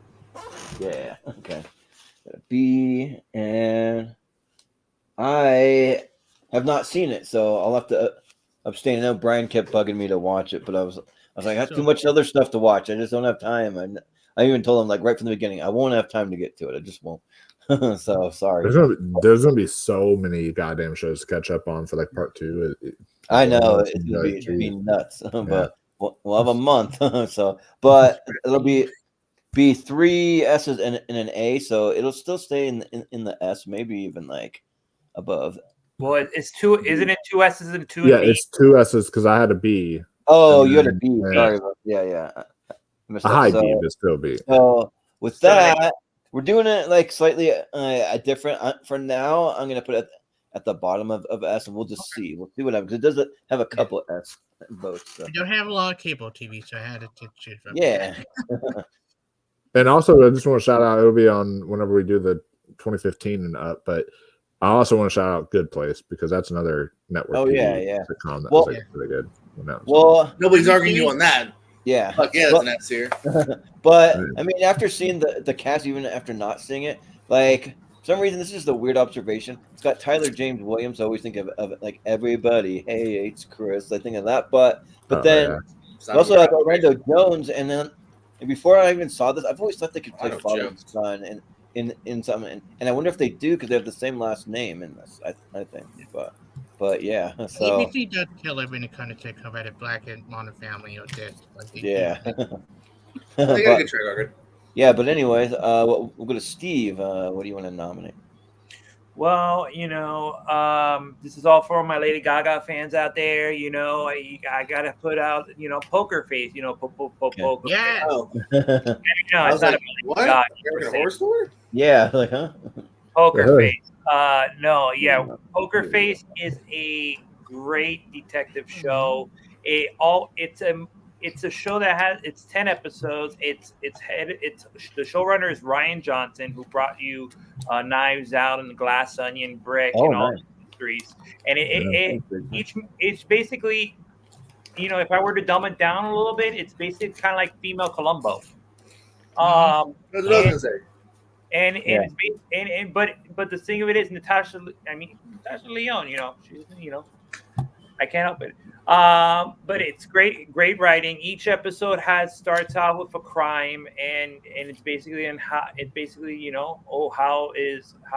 to be solved, and it has a fucking all-star phenomenal cast. You have Adrian Brody, Benjamin Bratt, Joseph Gordon-Levitt, Simon Hobart, Ron Perlman, Ellen Barkin. Tim Blake Nelson, Chloe Sevigny, Hong Chow. The list goes on, and each episode has a different style. There's a different genre of detective that goes into each episode, and the victims and the suspects are different. And I just love how it is, and I'm looking forward to next season, if there's going to be a next season, which from the sounds of it, I think there is. But yeah, I'm going to put Poker Face in the S tier. Yeah, a lot of those people you mentioned, they must have been guest stars or something, because I'm not seeing every them all, episode's in a slightly new location. So yeah, most of them is one episode. Okay, yeah, I was gonna say that. Sounds good. A couple of them. Hellberg's in a couple, Brody's in maybe one or two, but yeah, most of them are one. Okay. You hear his voice, and then he the last episode of the show. Okay. Well, Wolf, what do you say about Poker Face? Yeah, Poker Face is not only a great Lady Gaga song, it's also a really great TV series on Peacock. And Peacock doesn't really have a whole lot going for them on as far as original content. So when you get stuff like this and one other show, I can't think of it at the top of my head, but there's one other original that is on Peacock that I'm like, oh yeah, that's really good, but I can't think of it at the top of my head. But you have a lot of shows that are based on a movie or whatever. Killing It with Craig Robinson's really good, actually. Yeah. Oh yeah, Twisted Metal's really good. Part 2. Twisted Metal as well. Yeah, Twisted Metal. I need to finish that one, but yeah, Twisted Metal was really good. Also, Ted, that was the other one. Yeah, I was thinking of. Yeah, Ted was. The one with Joe Pesci, that weirdo one. Oh, Bupkis. Yeah, that Bupkis. Yeah, that one was kind of. I wasn't big on Bupkis, but no, yeah, but Poker Face might be their best original today. It's very excellent. Natasha Lyonne, I've loved her since Orange Is the New Black. She was great on that show, and I've been watching her ever since. And she was great in Russian Doll, and then she went on to very good show. And then she went on to doing this. She's always killing it, and yeah, all the supporting cast here that shows up is excellent. And yeah, we forget that not only did Ryan Johnson direct a bunch of great movies, but he's also done some great television. He directed some of the best episodes of Breaking Bad and stuff that prior to this. Yeah. So he's very, very good in TV as well. And I hope we get a season 2 of Poker Face. I don't know if we are. I don't know if they confirmed it. They said that they're going to. I'm not sure when they're filming. Okay, cool.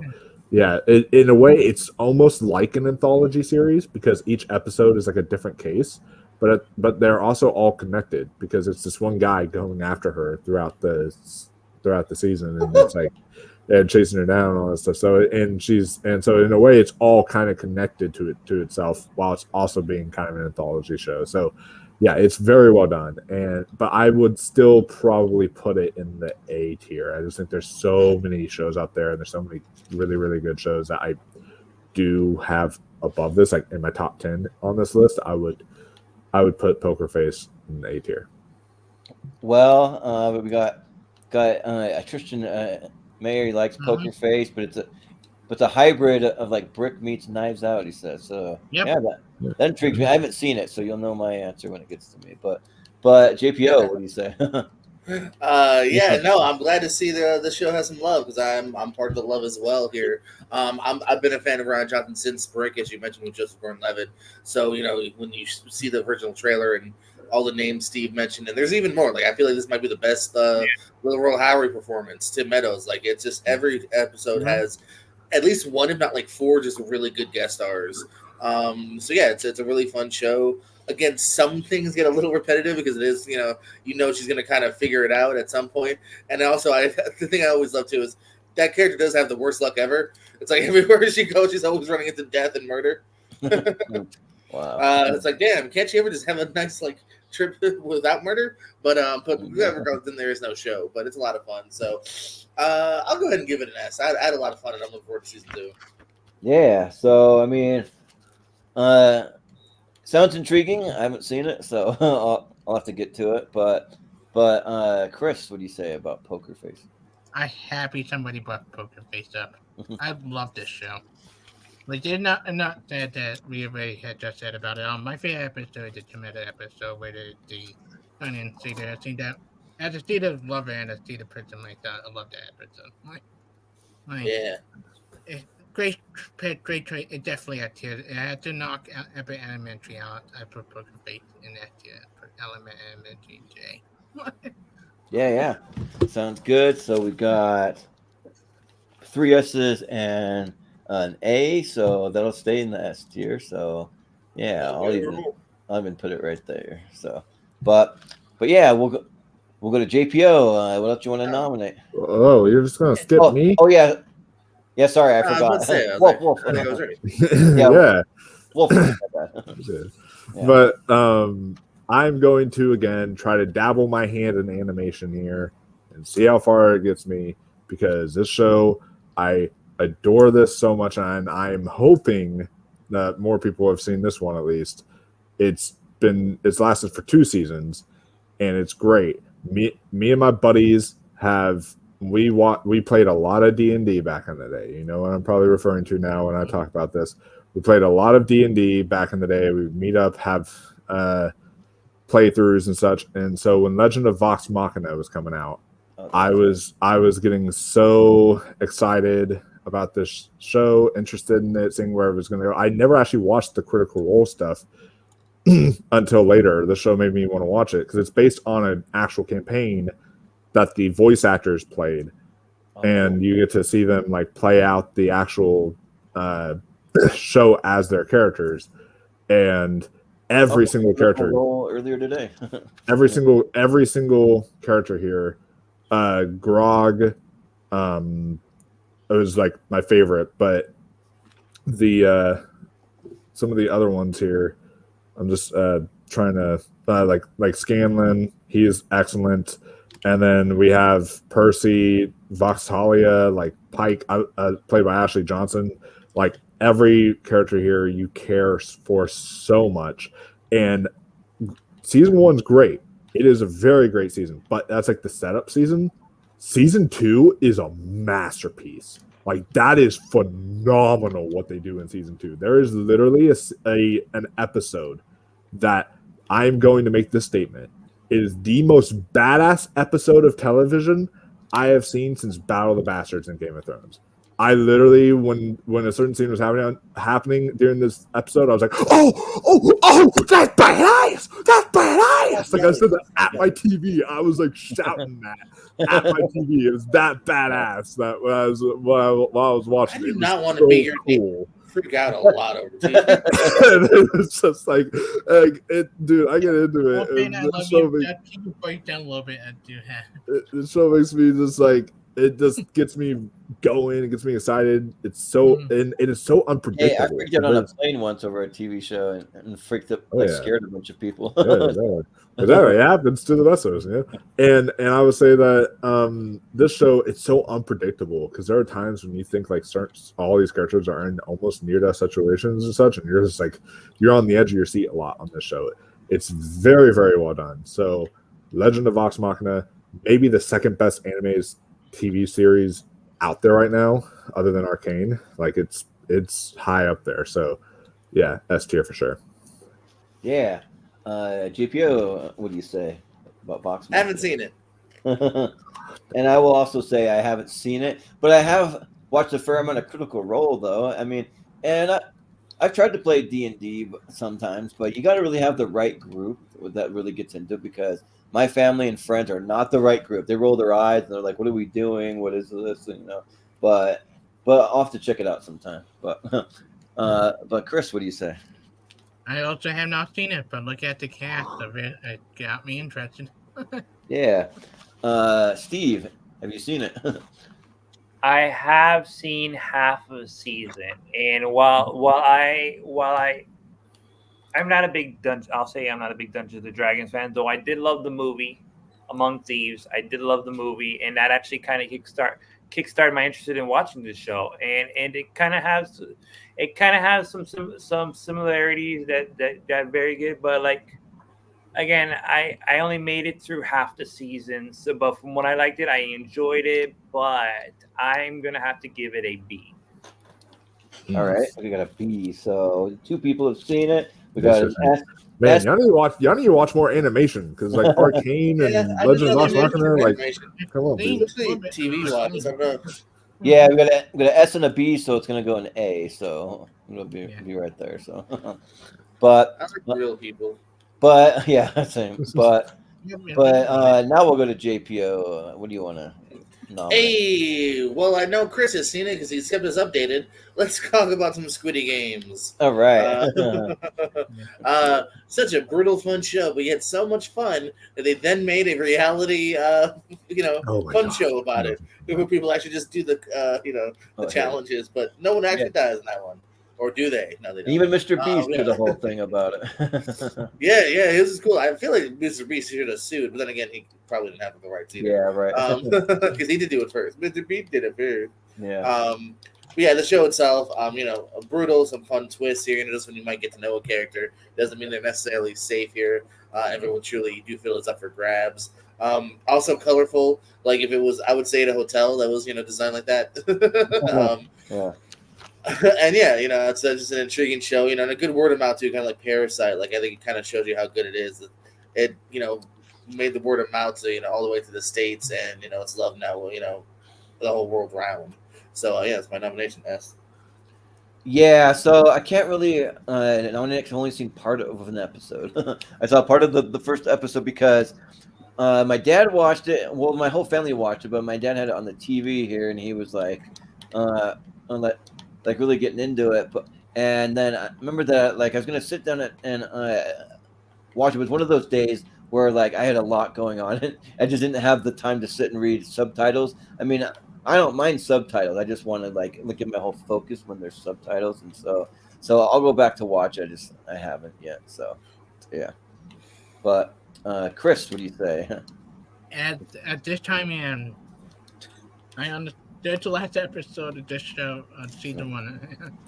This show is insane at how crazy it is. I thought, oh, it's just a game show, and then the freaking gun come out. I'm like, what the fuck am I watching? Red light, green light. They play kids games. That is the point. Yeah. And then they all die. I was like, this is more crazy for the Hunger Games. You put in another country. But it's a great show. The character either likable or hateable. I feel sympathy for the old man. I feel sympathy for a few of them. And it's shocking. It definitely has to. I'm interested to see how I feel once I get to the ending of season 1. Yeah. Well, Steve, what do you say about Squid Game? I am a fan of Squid Game. I mean, it takes children's game and makes them deadly. I mean, hey, but I call that elementary school. Am I right, guys? Red Rover, people about to break their arms and stuff. Yeah.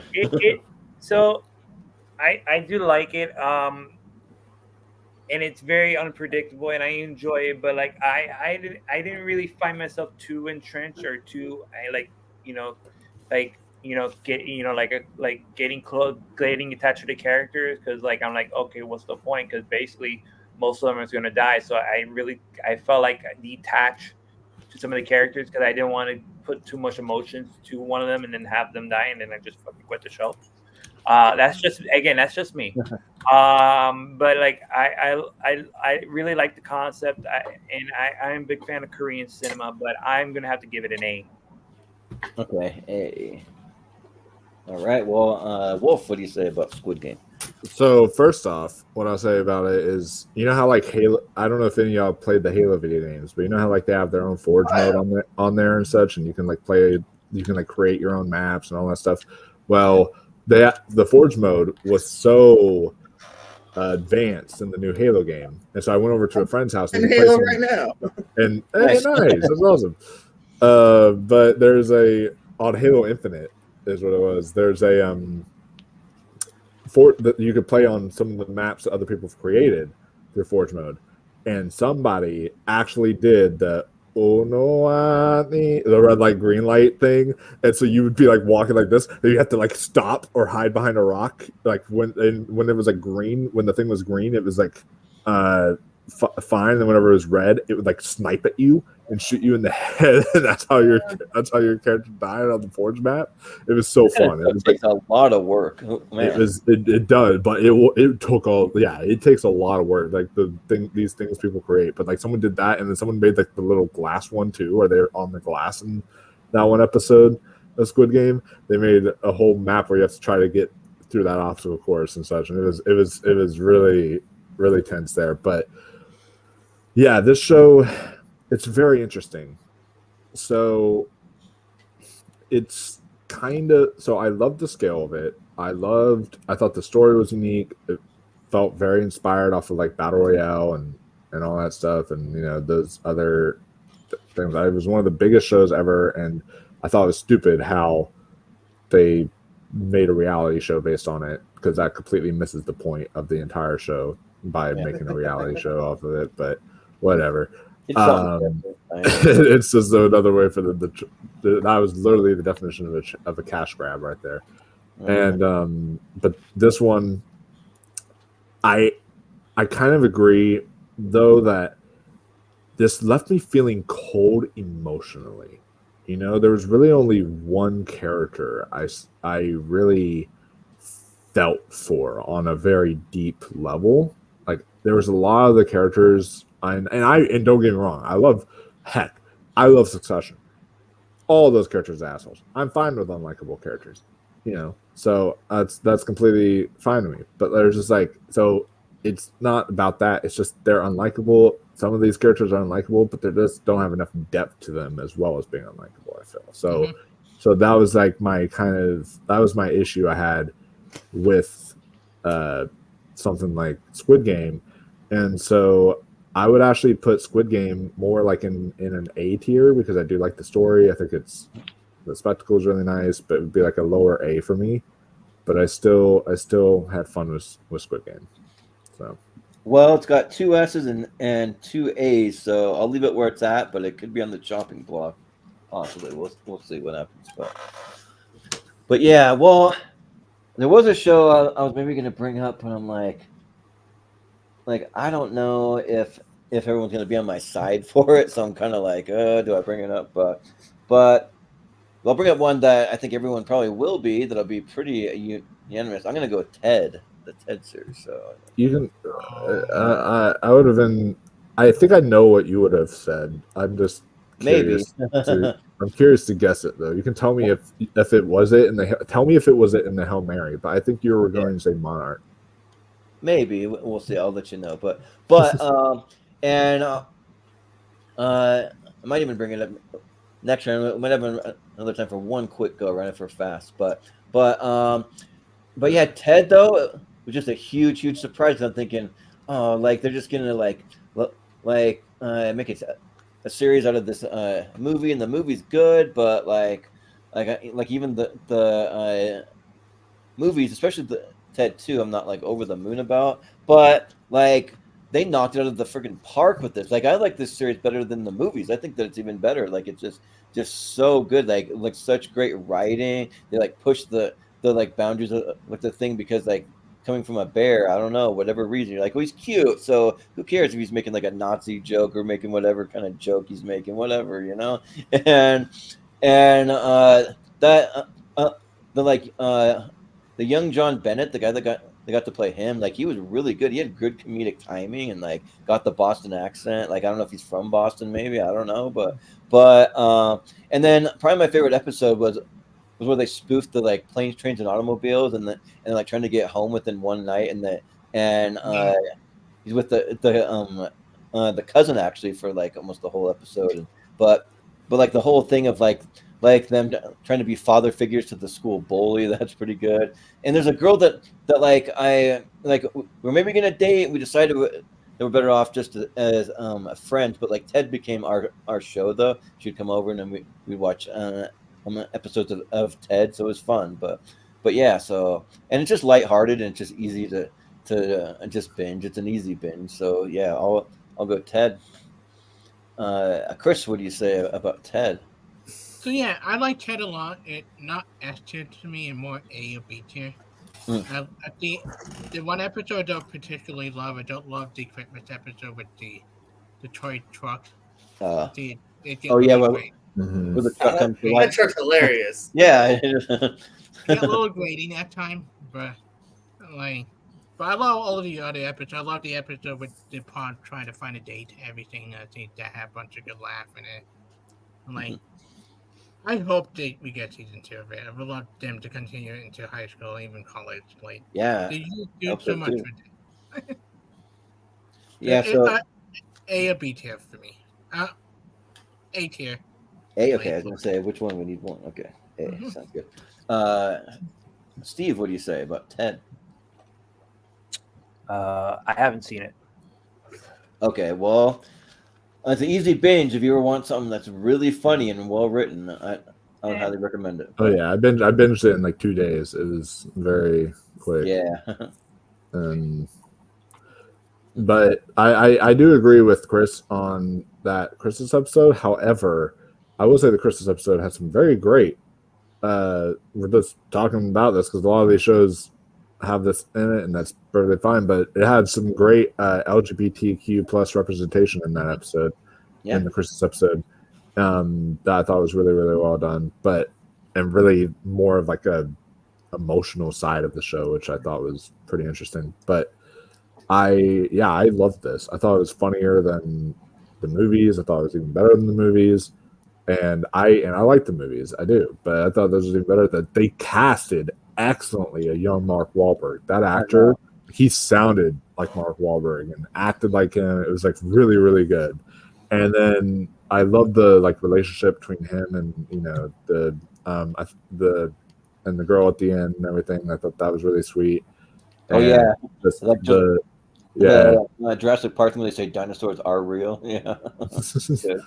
Oh yes. It's so yeah. Oh, that reminds me of Ted too. Whenever they open up the barn and they walk in and see the field of wheat, that whole field of just full of wheat, and it's like do do do do. Yeah, that's good. Yeah. But yeah, the show is a lot of fun. But I don't think I'm ready to say S tier with it. I think I would still say like A tier, but I still thought it was a lot of fun for sure. Yeah. JPO, what do you say about Ted? Yeah, no, this was a lot of fun. I like the movies a lot. So at first I was a little trepidation on a prequel, but it's actually been a really fun time to go back to here. I think Seth MacFarlane, when he's really in on something, can put together a pretty funny show when he's actually hands-on, as he was here. So yeah, it was a really funny show, easily bingeable. Probably finished within a week myself.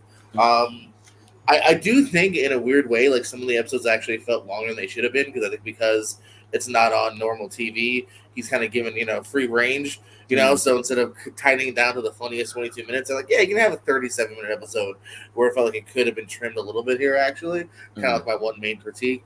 So I'd still say a high A for me.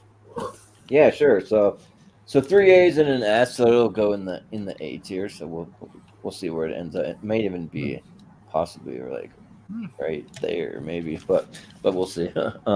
Yeah, so we might have enough time to go around once if we keep our thoughts short. So if you guys want it, we can make it happen. So. Yeah. Which by the way, before we go into this, just real quickly, I do want to mention that Chris apparently Seth MacFarlane said that like he's like, I don't know if there's anywhere else to go with Ted. I'm like, bro, yeah. Really? Like he says that he might like only make it. I heard the same thing. I'm like, what do you mean? Bro. There's like all kinds of stuff to do with him. Yeah, it's weird. I don't know, yeah. But Chris, you got something else you want to nominate?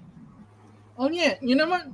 Speaking of comedy, how do you shoot my shot here? It's kind of similar to the bear.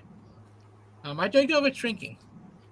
This is a show on Apple Okay. TV with Jason Segel, Harrison Ford, who should have got Emmy nomination for that. I think that bullshit a little bit. Like everybody finally off cylinders of it to comedy, but also great dramatic work. Especially as therapist, an interesting look at trying to be a therapist to everybody and just changing how you do it in a way that unconventional. Harrison Ford is the best he ever been in years. Like he's hysterical on this show.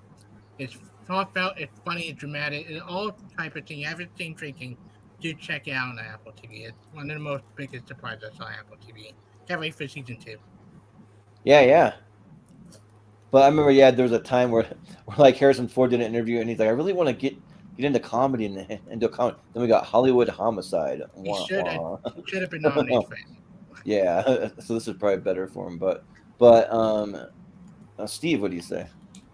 I really do like Shrinking. It's actually from the creators of Ted Lasso, because it's Brett Goldstein and Bill Lawrence behind it, along with Jason Segel. Jason Segel is always. I think Jason. I like again. I wasn't a fan of How I Met Your Mother, but anything that Jason Segel is in terms of movie, I enjoy, especially his deprecating humor. Harrison Ford is just a fucking trip, and Jessica Williams is just amazing. Yeah. She has a fantastic comedic timing. I don't think I've seen her in anything before Shrinking, but she has a bright future if she can, if she can be able to land, some juicy roles. But I personally would have put it in the S tier. I enjoy it, but I think we have one Brett Goldstein, Bill Lawrence in the S tier, so I think it should probably be in the A tier. But I enjoyed it enough, so yeah, I'm gonna give it an A. Yeah, that's fair. Wolf, what do you say about Shrinking? Yeah, Shrinking and S tier. I know it begins with the letter S, but I feel like a Shrinking in the S tier is kind of still a little ridiculous. I mean, it's a really good show. I'm not complaining about the show, but I'm thinking like an all timer. I'm not thinking Shrinking, but this show is still really good. I thought. I'm usually not a fan of Jason Segel. I don't know what it is. He has a punching face. Like he has a face I just want to. He has a face I want to punch. I don't really like him usually, but then in this show, I actually really enjoy him a lot. And then Harrison Ford, this is maybe the best performance he's given like in a long time. Like he is so good in this show, and I thought the chemistry with the daughter. I thought. All the characters were excellent in this, so yeah, I really enjoyed Shrinking. I would probably say though, like a high B, because at the end of the day, it's not like anything I'm gonna like really, really write home about, but it is still a fun show. It's so good. Yeah, JPO, what do you say about Shrinking? I think it's absolutely a fucking S here, man. Steve, you're crazy. We can never have too many Bill Lawrence movies in the S. Let's get more and more Bill Lawrence up in the S's, baby. Bill Lawrence is great, yeah. No, I'm actually several episodes behind, so actually I need to actually finish that.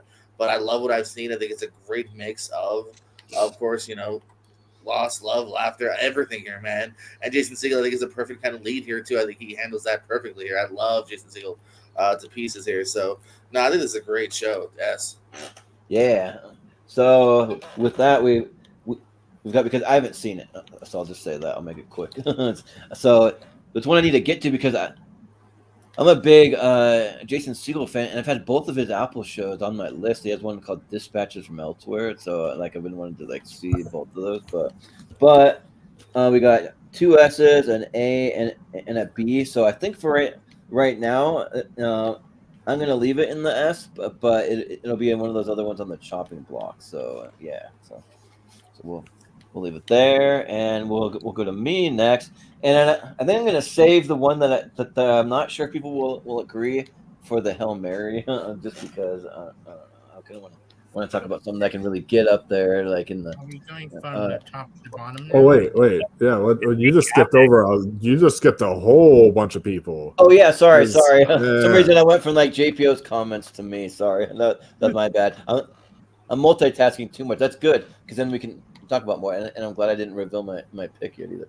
So maybe one of you guys will choose it, and I can go to default to my other one. Steve, yeah, you're up. I'm gonna pick. We've been picking some TV series, and there's a couple. There's some mini series in there, so I'm gonna pick up on another mini series. I'm gonna pick Blackbird.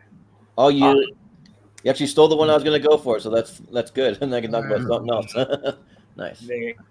Don't be too under- Blackbird it's phenomenal. I mean, this is top notch work on everybody.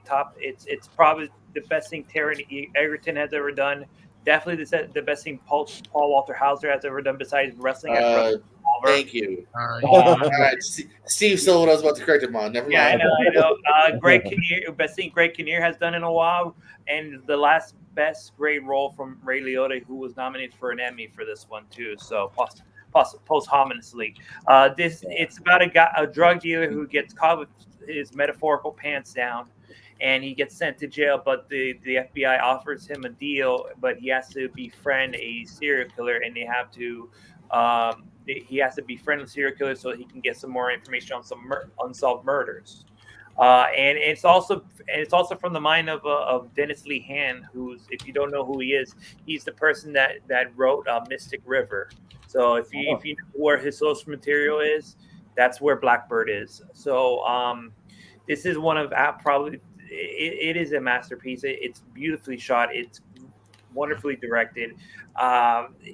It's just amazing in terms of how the scope of how, like, we're talking about the scope of television now, and this is Blackbird is a prime example of it.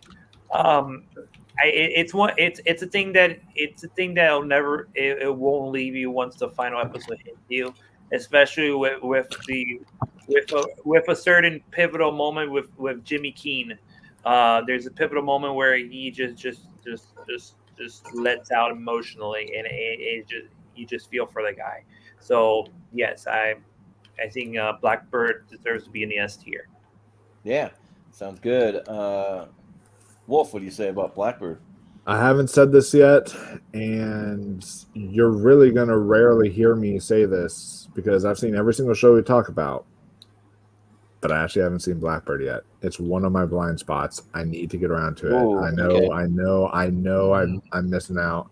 It's just one of the ones it's only 6 Wow. episodes, so at one point I just need to sit down and just binge it all. Don't binge it all. Don't binge it all. I wouldn't recommend that. Don't binge it all. Is it like a hard watch to? And not my baby reindeer. It is not easy to watch, my friend. Just that's what I'll say. I recommend it. I binged Baby Reindeer, and that was a hard binge. Yeah, this is as I haven't seen Baby Reindeer, but this is just don't binge it all in one spit. I binged it, and it is tough to watch. Yeah, but it's good. It's good. Yeah. No, I would definitely check it out because I'm a big fan of Paul Walter Hauser, big fan of Taron Egerton, and of course Ray Liotta. Yeah. And I was meaning to watch it for the Emmys when it was nominated that year. I think I did watch some of the first episode, but that's why I don't feel like I'm justified to talk about it because I never finished the first episode. Just because I got distracted and I had to do something else, had to go to work or something. But I never got around to finishing the first episode. But I was really enjoying what I saw of it. But I don't feel justified to talk about it because I didn't finish an episode. But yeah, it was. I definitely it's high up on my watch list of all these shows to see. So I'm definitely good to that. Also, it's based on a true story too. So. Yeah, and I hear Paul Walter Hauser is like a creep in this, so that makes creep. But GPO, what do you say about Blackbird? It's another one I started it. I did like it, so it's one I will finish soon as I just did Apple Plus again. But what I've seen has been really good, so it's an A for me. It's because I haven't finished that climatic moment yet. Okay, so an A, and that. Yeah, for me, I just barely watched it, but I haven't finished it yet. So I'm halfway through episode 5, so I'm getting there. I'm close, but I haven't finished it yet. So I'll probably watch the end of it after this, actually, but because I really want to see what happens. But Paul Walter Hauser is just a total creep, but he's just given like a masterful performance. It's just like one of the best performances I've seen from anybody in like years. Like it's just so good.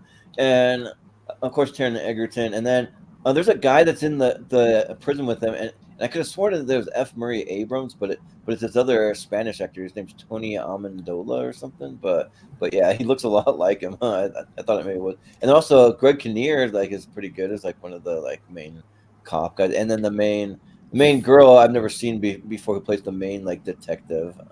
She's pretty good too. But yeah, and it's just really well done, just like masterfully. Like this is one of the few shows. Yeah, I would maybe say masterpiece on, because it's just like so good. So yeah, it's an easy S for me. So yeah, but Chris, what do you say? I love this show.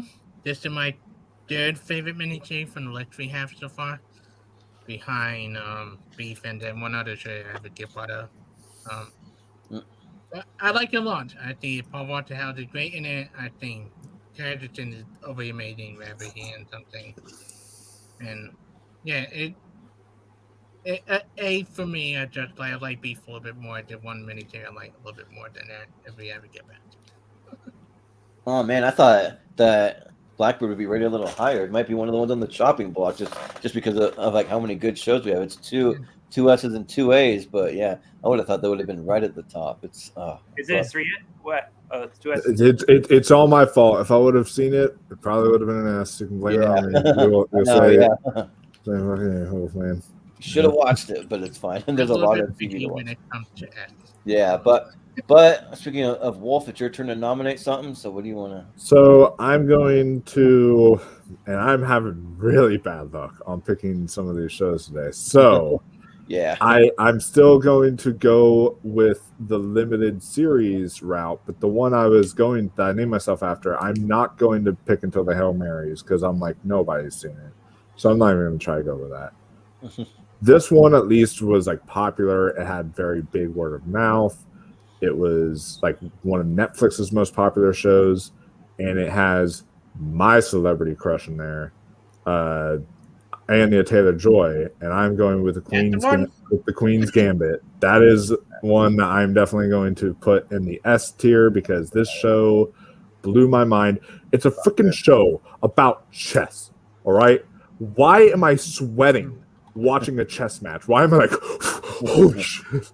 Like, why am I getting tense at watching chess? I shouldn't, but it's just that captivating. It's just that well done, and it's just such a brilliant, masterful show with such a phenomenal performance, a career best performance, if you ask me, from Anya Taylor-Joy. She is just absolutely killed it on this series, but everybody was great in the show, and it's just it's just one of the best series that I've seen recently, one of the best limited series I've seen.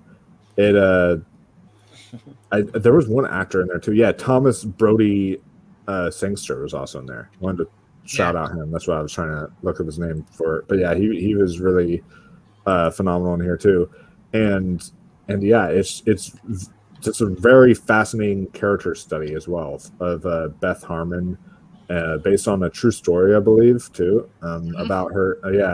About her being an orphan, and then she discovers the Masters of Game chess, and which was like a tournament in the 1960s USA, and then eventually becomes this very prized chess player, but also is facing her own demons and her own personal issues, and it's just very fascinating, and it's so well done. And yeah, S tier for Queen's Gambit. That was the show I was making a hint to earlier. Right. Okay. Oh yeah, sounds good. JPO, what do you say about Queen's Gambit? Never seen it. All right. Well, I'm right there with you. I've never seen it because I thought it was a period piece when you say Queen. So I'm like, not for me. But no, it's 1960, so it's okay. It's the okay period piece. Yeah, right. Like I'm okay with that as long as we're not going back in like the 1700s or 8 or like 16, like that kind of stuff. Sometimes stuff can be good, but usually not my bag. And so yeah, I'll check it out because I love Anya Taylor-Joy though. She's great. So yeah. But Chris, what do you say? Just for the show I mentioned, I like a little bit better than Blackbird. I love Queen Gambit. It made chess so fascinating. Same way that on the movie Challenger made tennis so fascinating. Queen Gambit made chess so fascinating to watch. Like the movement, such. Anya Taylor-Joy gave probably one of the best performances of the decade in terms of television with her performance. Like, do check it out. It's an incredible show. Definitely worth watching. Yeah. I hear there might be season 2. I've been hearing rumors that they might do another season. I mean, it was popular enough that I hope that would be. Although I don't know where you take it because it did end very perfect. Like I was like, yeah. But Steve, what do you say about the Queen's Gambit? Never seen it. Okay, that's fair. Some of y'all need to watch more of these like limited series and such.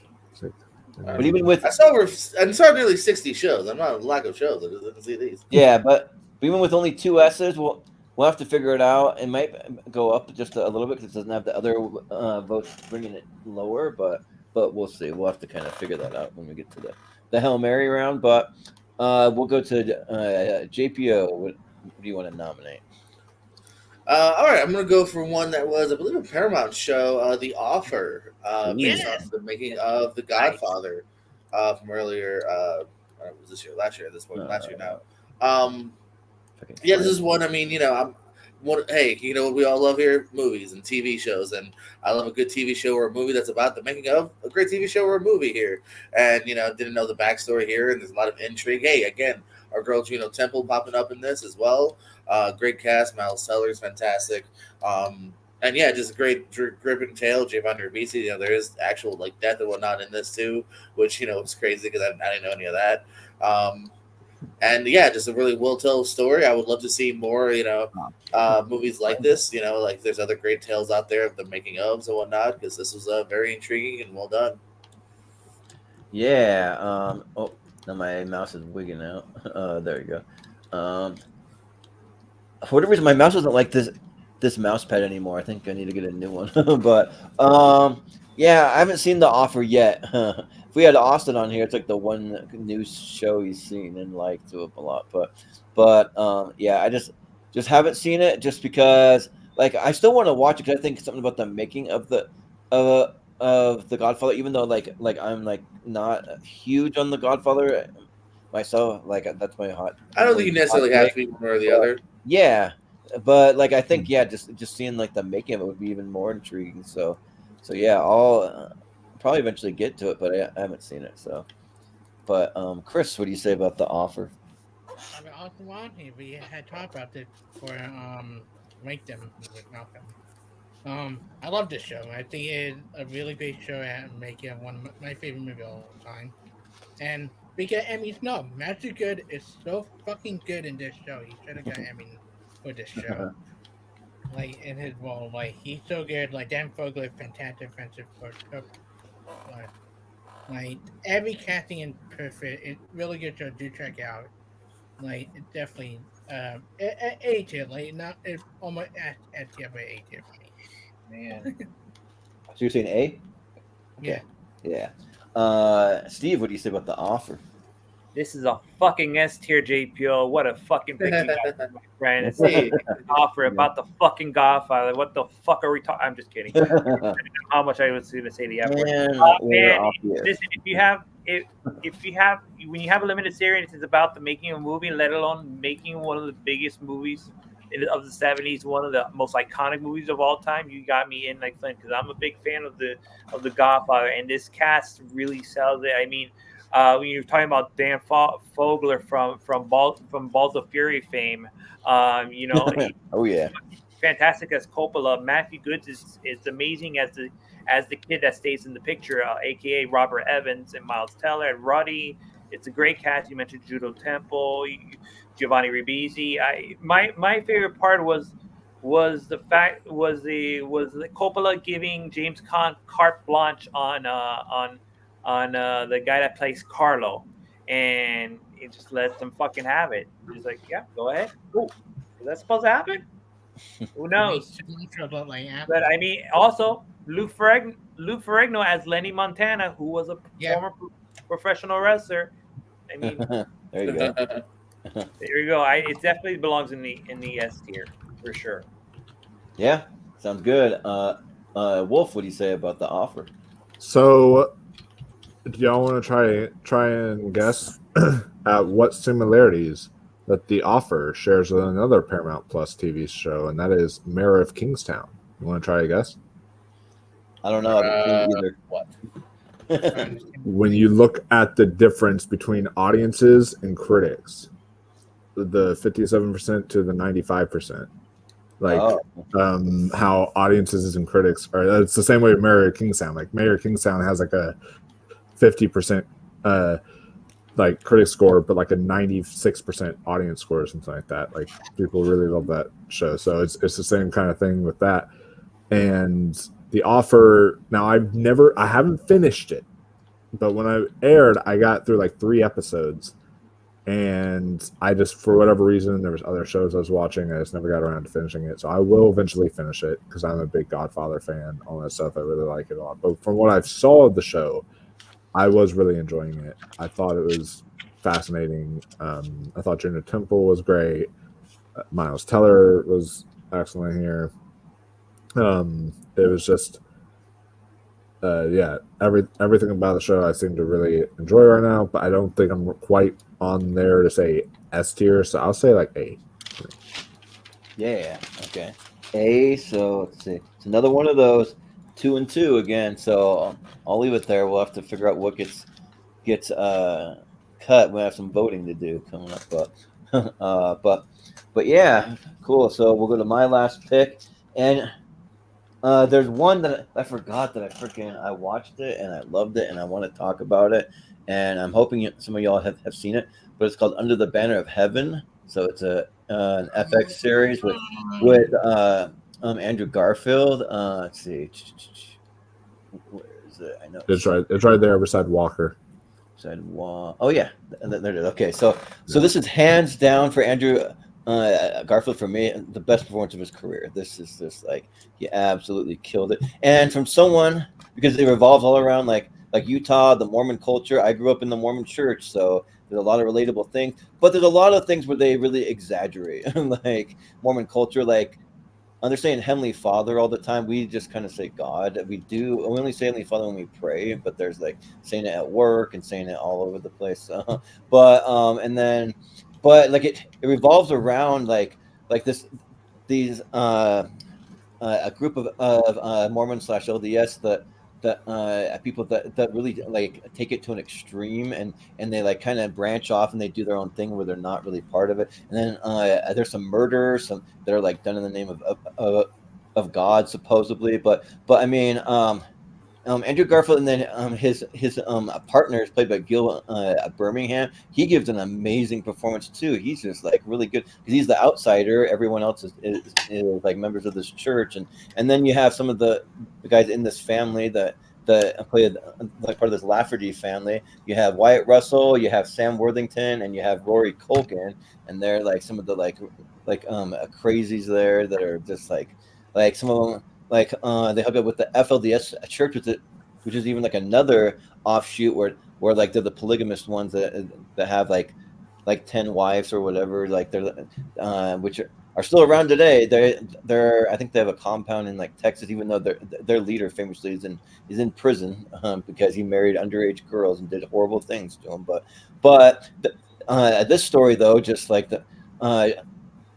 It really just like tells us a cool kind of like slow pace. There's another one that's a bit of a slow burn, but it's just like you just like see the whole like the murder and the mystery unfold just one piece after the next, and then you even see Andrew Garfield kind of having a little bit of a faith crisis too, kind of struggling with like he's kind of sympathizing with these guys, but he knows they're wrong deep down, so he can't fully be with them. But he's kind of having a faith crisis and then that kind of thing. But it's really, really good. So yeah, I was able to really relate to it. So it's one I wanted to bring up to see if you guys have seen it or what you think. So we'll go to Chris. What do you say about Under the Banner of Heaven? I watched it with my family when it came out. I love this show. This is my second favorite Andrew Garfield performance behind Kitchen Room. Yeah, he's pretty good. Good in that. Yeah, and never third. Yeah, it's a great show. Disturbing true story. Like, I have family who live in Utah, so I know a little bit of the detail. And then you especially as someone who loved Book of Mormon, make me a little differently now. Oh yeah. Well, like, I think there was even like a shot where they showed like a street that I like lived on once because I recognized some of the houses. I'm like, oh my gosh, that was like down the road from where I lived. Crazy. I go back and forth between after A and T and Gray. And not my favorite miniseries from this decade, but it's a really great show. I give it A tier just because we have so many good stuff on that right now. I don't know what to know. Sure, yeah, that's fine. Hold on a second. Yeah, Steve, what do you say? Haven't seen it. Okay, I haven't seen it. Wolf, what do you say? I watched like 2 episodes. I still need to finish this show, but at least from the 2 episodes I saw, I thought, yeah, Andrew Garfield was incredible, and I thought it was a very well-paced show, very just well-directed, well-written. It was just very excellent overall, so I'd probably say A for me. Okay, JPO, what do you say? Have you seen it? I haven't seen it. Okay. Well, like even taking watch.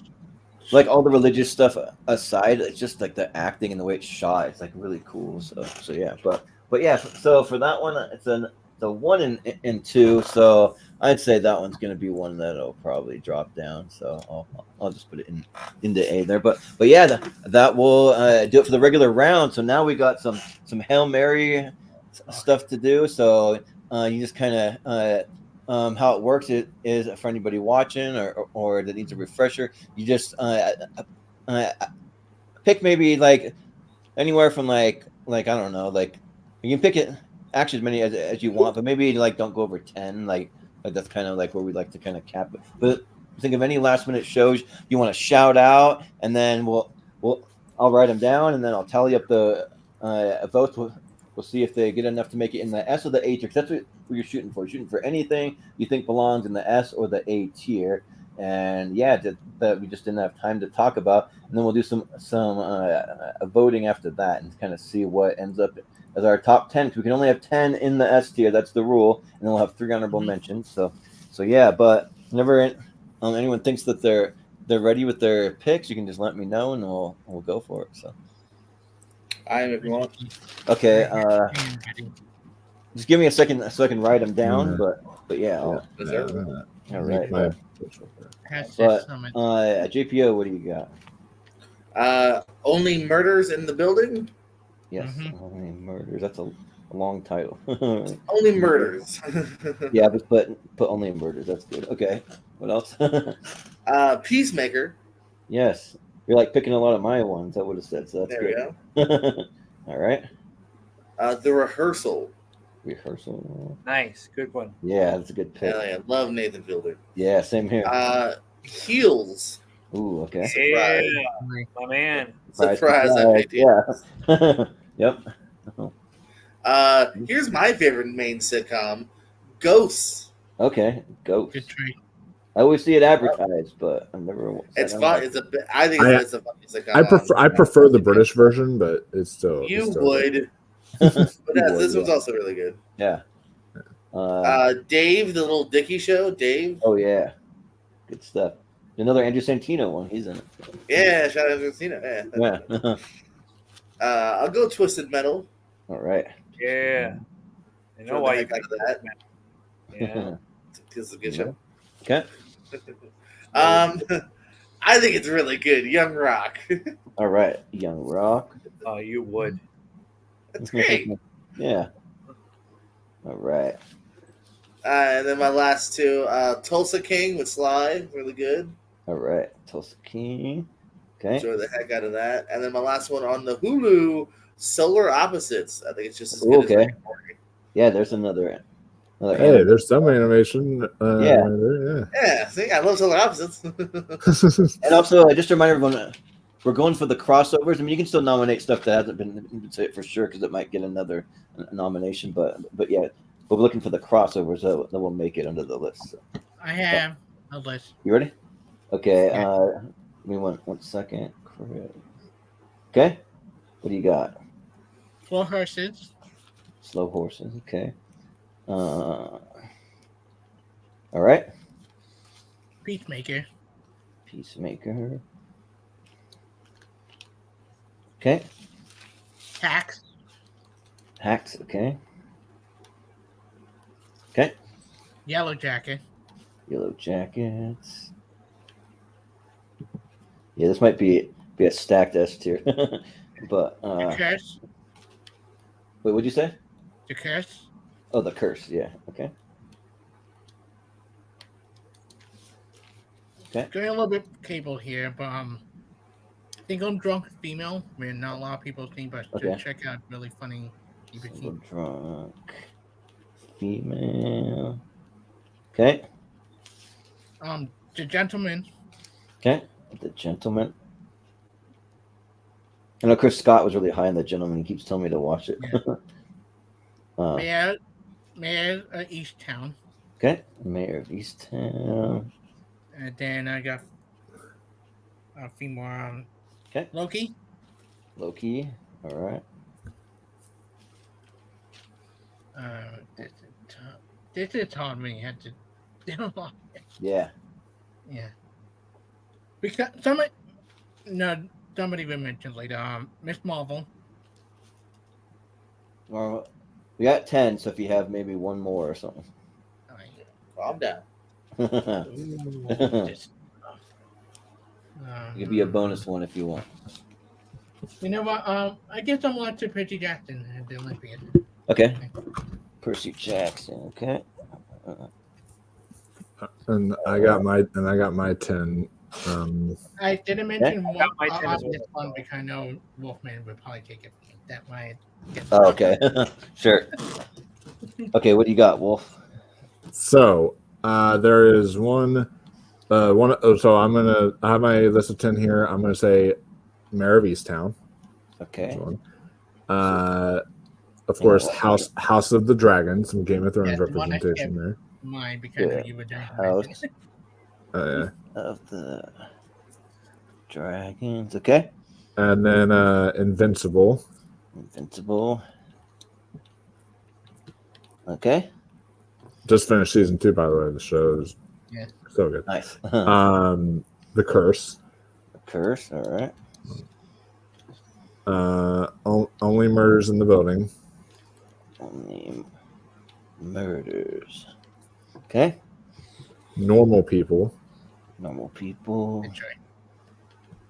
Especially for normal show, yeah. And then Somebody Somewhere. Okay. Somebody somewhere. Okay. The Great. The Great. I've been meaning to watch that, and people have been telling me. It's so good, Yeah. dude. It's so good. Oh my gosh, it's such a fun show. You say it's great? It is. Yeah, it is great. Nice. All right, what do you got? And then Slow Horses as well. So, If you get some sort of flowers, it's left. horses. Oh, yeah. Okay. And then one that probably not a lot of other people are going to have on their lists. I wanted to show some love because I think it's actually really fun, really funny, and that is Sex Lives with College Girls. So, Oh yeah. Okay. yeah. Another show I've been meaning to watch because I have people talk about it. Yeah. College. Okay.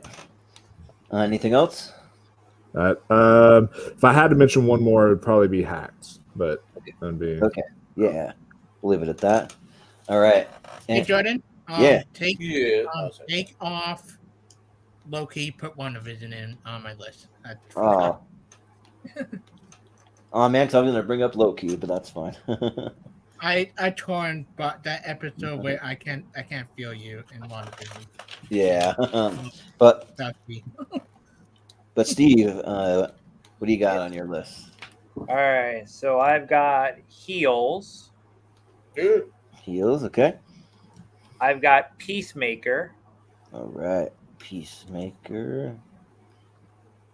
I've got Twisted Metal. Twisted Metal. Okay. I've got Only Murders in the Building. Murders. Okay. I've got Loki. Loki. All right.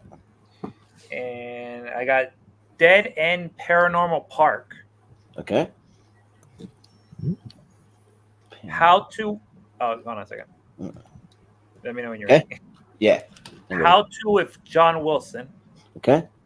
2. And last but not least for me, I'm going to go with We Own This City. Oh. Good show. Things we own Yeah, this like- city. Okay. All right. The only show that sadly did not make my list, but it would have been honorable mention of a joint extraordinary playlist. A lot of people should check out more often. Oh yeah. For me, which just for voting's sake, I'm gonna write them down, even though I have them like kind of on the whatever that the tracked app. That actually worked pretty well for me, that app. So yeah. Yeah. So the ones I you would didn't go have for- trouble like I. Yeah. Right. Get off But your then- phone, Wolfman. Use a laptop. Well, I think if you like want to drag it, you have to hold your finger on it for like a second or two, and then you can drag it. So you may try that. But for me, I have Loki on there. I'll also put Peacemaker. Let's see. I would have put Star Trek Picard. I like Picard, but I haven't seen all of it. Well, the last season, I just started that, and man, that last season makes up for everything. Like, even if some of it's of the rest of it's mediocre, that last season is so good. But I would have Monarch on there. So I yeah, like Monarch, haven't finished it. the last episode has like one of those moments where you were freaking out, Wolf. That was me for the last episode of Monarch. I was like on a plane, and I like scared a bunch of people. I'm like what? They went there? What the fuck? Yeah. We will be talking about the other, the picture from Monarch other show. Yeah. But for me, I actually like Hawkeye, the Hawkeye series. I thought that was really well written, so I'm gonna put Hawkeye on it. I like the Christmas stuff. I like it up into the Kingpin stuff. I hated the Kingpin stuff. I'd have the rehearsal on there because Nathan Fielder. Rehearsal. I would actually have Wednesday. I like Wednesday a lot. I like Wednesday. Can't wait for season 2. Yep. Both my nieces were here. They'd vote for it. Yep. See, I got a couple more. Only Murders. I'll throw that on there. I don't think I would say I like Only Murder. The third season brought it down. That why I did it bring up originally. In the film. Oh, I don't know. I don't agree with that, man. Fucking Streep and Rudd. Yeah. Oh yeah. Yeah. I love the third season. Yeah. Yeah. I've only seen the first season, but it's good though. But then I would actually add the new season of Beavis and Butthead, even though like I'm like gonna allow it to be on here, even though it's a show that premiered long ago, because like this one's getting like so much higher rating. Like a fun fact, Beavis and Butthead has 100% on Rotten Tomatoes. Crazy. You don't want to know my opinion about those. It's just like how you can't escape the Paddington Bear. I can't escape Beavis and Butthead. Yeah. I cannot escape Beavis and Butthead. I could, and various domains. And I would probably add just a couple extra. I would add maybe Lovecraft Country, despite Jonathan Majors. I would Really still, good show. yeah. And then I'll just add Moonbase 8 because I like John C. I almost Reilly, debated but Good Omen because that was a good show. There are a lot of good shows. Oh shit! Oh, there's one show I totally forgot. Can I mention one more real quick? Because I'm looking right at it. Is Our Flag Means Death? I totally forgot to mention that for shout outs. Like that show's excellent. I didn't want to bring that one up. You know what, Wolf? I'll take off Moonbase 8 and put Our Flag Means Death just to have a crossover. Because I just watched it. It's actually really cool. Speaking of Fred Armisen, he has a cameo in an episode. So this is a good list of show we didn't mention, but there are a bunch of good shows.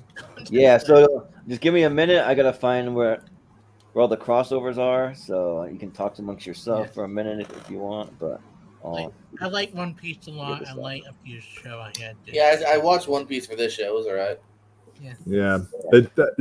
I haven't seen it yet, but I'll get around to seeing One Piece. But the thing is I would never watch the anime a day in my life. You would never pay me money to watch the anime, but I will actually, and all the anime fans will hate all the anime fans will hate me because it's like 30 seasons. I don't have time for that. Oh, then that's fair. Yeah, no. That's the same reason I'm not going to bother sinking into it because I saw on Netflix, and there's like 8 movies too. It's like there's like a bunch. It's like, but like the first season of the live action show, I'll watch that because it's only one season, and it's like Omen is also really good.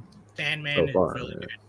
Not a lot of people want the Sandman, but that also really good.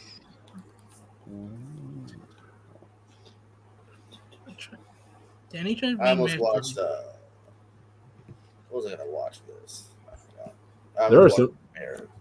There are some shows that I just I can't get into, like because of just how many seasons they have, like Grey's Anatomy, NCIS, stuff like that. I have no interest in Grey's Anatomy. Yeah, it looks schmaltzy as shit. Yeah, it very much is. Well, yeah, no, I know what you mean by like, oh shit, there's this many seasons. It's daunting sometimes when you're that behind. Yeah, it is. The only exception I'll make are shows like It's Always Sunny in Philadelphia, where it's like because those are like 20-minute something episodes, where they're quicker. You can watch them in and out. They're not like going to take 45 minutes to an hour of your life each episode. Yeah. All right. I think I've got them all. Yeah, some of these I'm like surprised they didn't get more votes, but it's all right. And there's a lot of TV to go through, so it's like you only vote for so many. But all right. So we'll start with let's see, the first one that was mentioned, which is Only Murders in the Building. So let me find it here. All right, here, right? Yeah, okay. All right, well, just give the letter where you would place it. So, Chris, what do you say? A tier. A, okay. I have issue with the third season. Yeah. Just the letter. Steve. A. All right.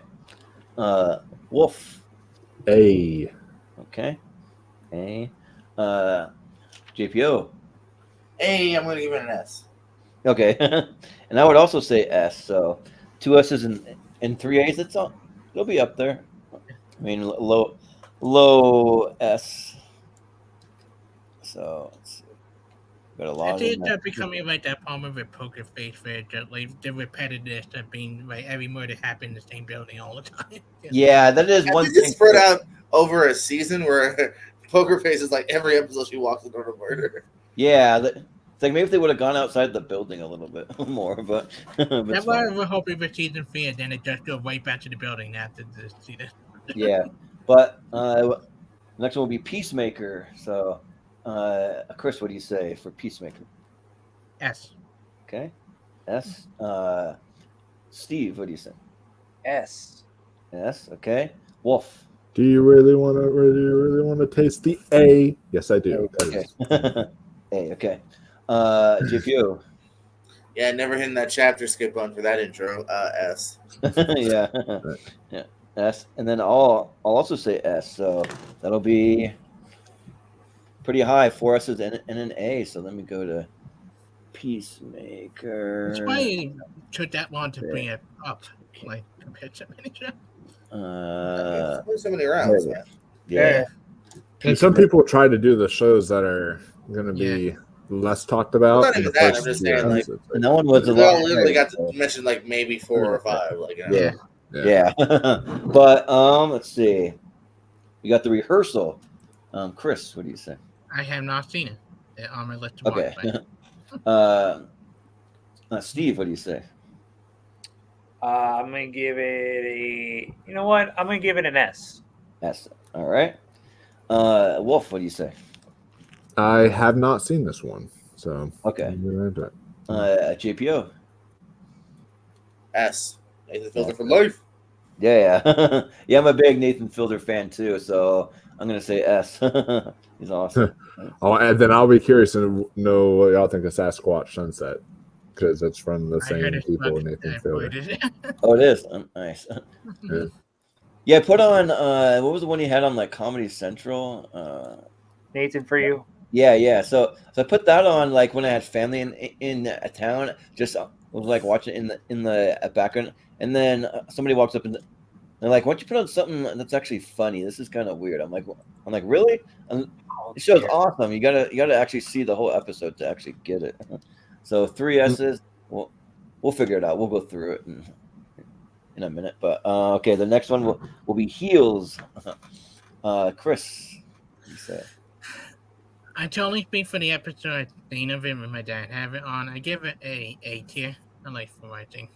Okay, A. All right, Steve. S, baby. Wrestling for life. All right, Wolf. I am a wrestling fan, but I've not gotten around to heels because I don't have a Star subscription. So Okay. You sure do. There's some really good shows on Star than a lot of people. Yeah, there is. Yeah, but yeah. JPO.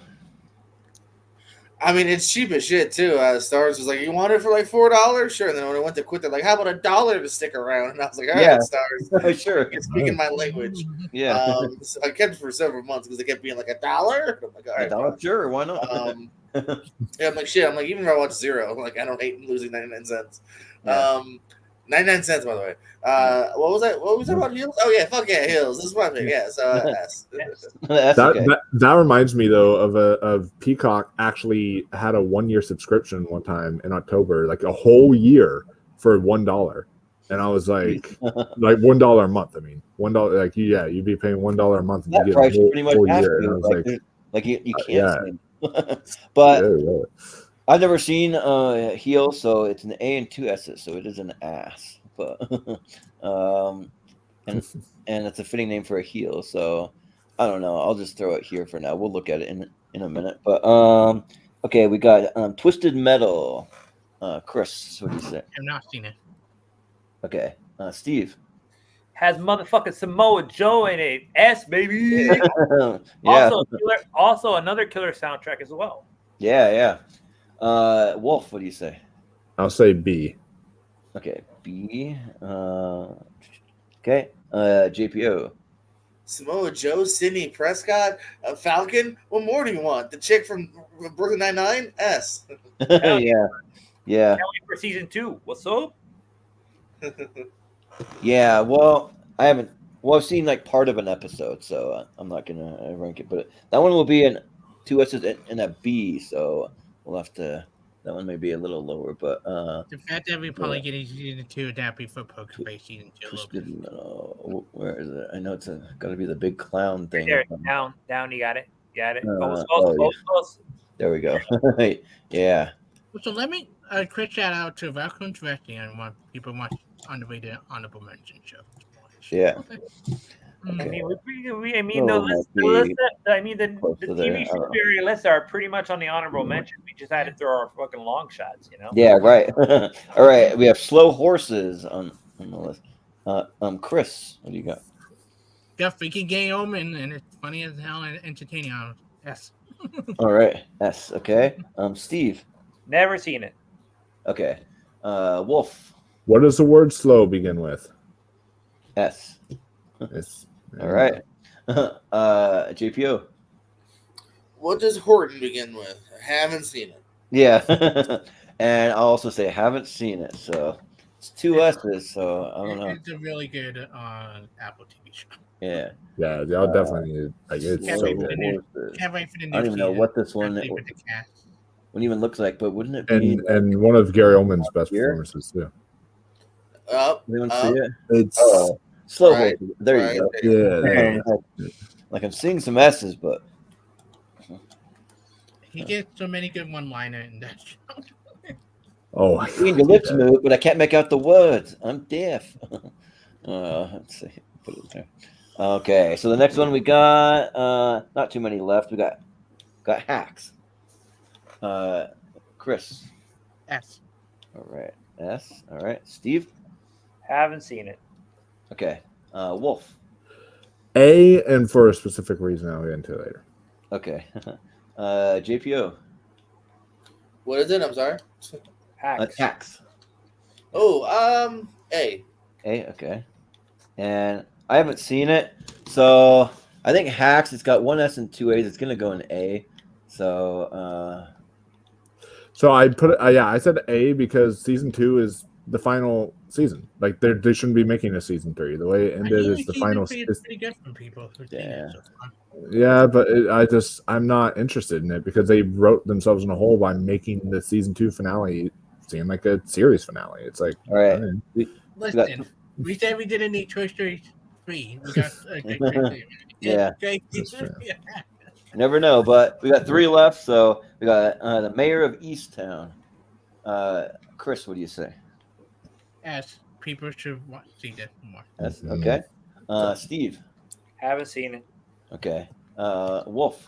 Y'all are missing out because this is absolutely an S. Hell That's yeah. okay. JPO. Is it Mayor or Mar? I think it's called. It's pronounced mayor. I think it's Mar. It's Mar of Easttown because there's Mayor of Kingstown. It's so funny. There's 2 different shows. There's Mayor of Kingstown and there's I've heard people Mar pronounce it mayor, so I wasn't sure, but it could be Mar. I thought it was Mar. Yeah, but regardless, I've neither seen Mayor nor Mar of whatever. Okay. So and I've never seen it either, so it could be it's gonna get knocked down because all the lone 2 S's are probably gonna get knocked down. Let's see, I don't know. It's gotta be Right there. Where? Oh, you just okay. I couldn't even read it. With Kate Winslet and the actor played Quicksilver. Actually, I'm just gonna say if it got only 2 S's, it's probably gonna end up in the A tier. So I'm just gonna start putting them there. there might be one show that only has 2 S's that might end up being an S. Like there might be, and if it comes down to it, we'll make sure we get them and vote for them. But all right, we have Our Flag Means Death. Chris. I haven't seen all of it. I do like what I've seen of it. It make me laugh. I've seen a couple episodes. They're A tier for me, but I do like it a lot. Yeah. Okay. Steve, what do you say? I haven't seen it. Okay. Wolf. I've seen all of it, and I will say S for the show, but F to HBO for canceling this. I know. This is an excellent series. Yeah, that was really highly rated. Like, yeah. It is. Yeah. Oh, weird. But JPO. I hate to say it, I've never seen it. Oh, okay. Oh, man, so good. Like I really like it. Yeah, you would love it. Well, I've seen it, but I've only seen like half of the first season so far because I'm still trying to get through it. And from what I've seen, like I just got to a couple episodes with Taika, so and that's when it gets good, like even better. I feel like, but I'll say A for now. So that's an ASA. What a Taika better performance. Yeah. Or two A's and an S, but Smart's this fucking rock guy, whatever it's called. There it is. Right there. Will be in A, probably even low A for that one, but so I'll just put it there. But okay, we got I think one last one, which is going to be Loki. Oh no, there's 2 because somebody said the curse earlier and you missed that. Oh yeah, there was somebody else who had the curse. Yeah, you do have it, Mark. Yeah, you have the curse. So, but we'll start with Loki. So, Chris, what do you say about Loki?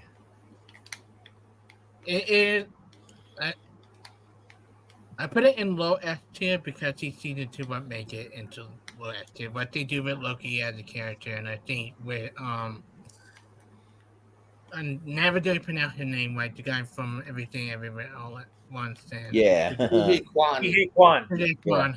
So you got so good in season 2, and it really was a great ending to look at the character that they were doing it. All right, you're saying S. Okay. Yeah. You just need a letter. Steve, what do you say? Haven't. Just fucking kidding. A. Okay, I was gonna say, because you nominated. Wolf. I'm gonna say A. Okay. And JPO. B. Okay. B B. Ooh, okay. I am gonna say S. I think it's the best Marvel series that they have. So I'm gonna say S. And the soundtrack's really good. A really good score. So we got 2 S's, 2 A's, and a B. And that'll be probably knocked down, but to A. But I'll still throw it in A. It is my second or favorite from the Marvel series behind. Oh yeah, I moved it up. Division. Yeah. Up there, yeah, that's right. That WandaVision and Miss Marvel right now, and I don't know. All right, so no, we got the curse to vote for. I forgot. Yeah. No, wait, we just did the curse.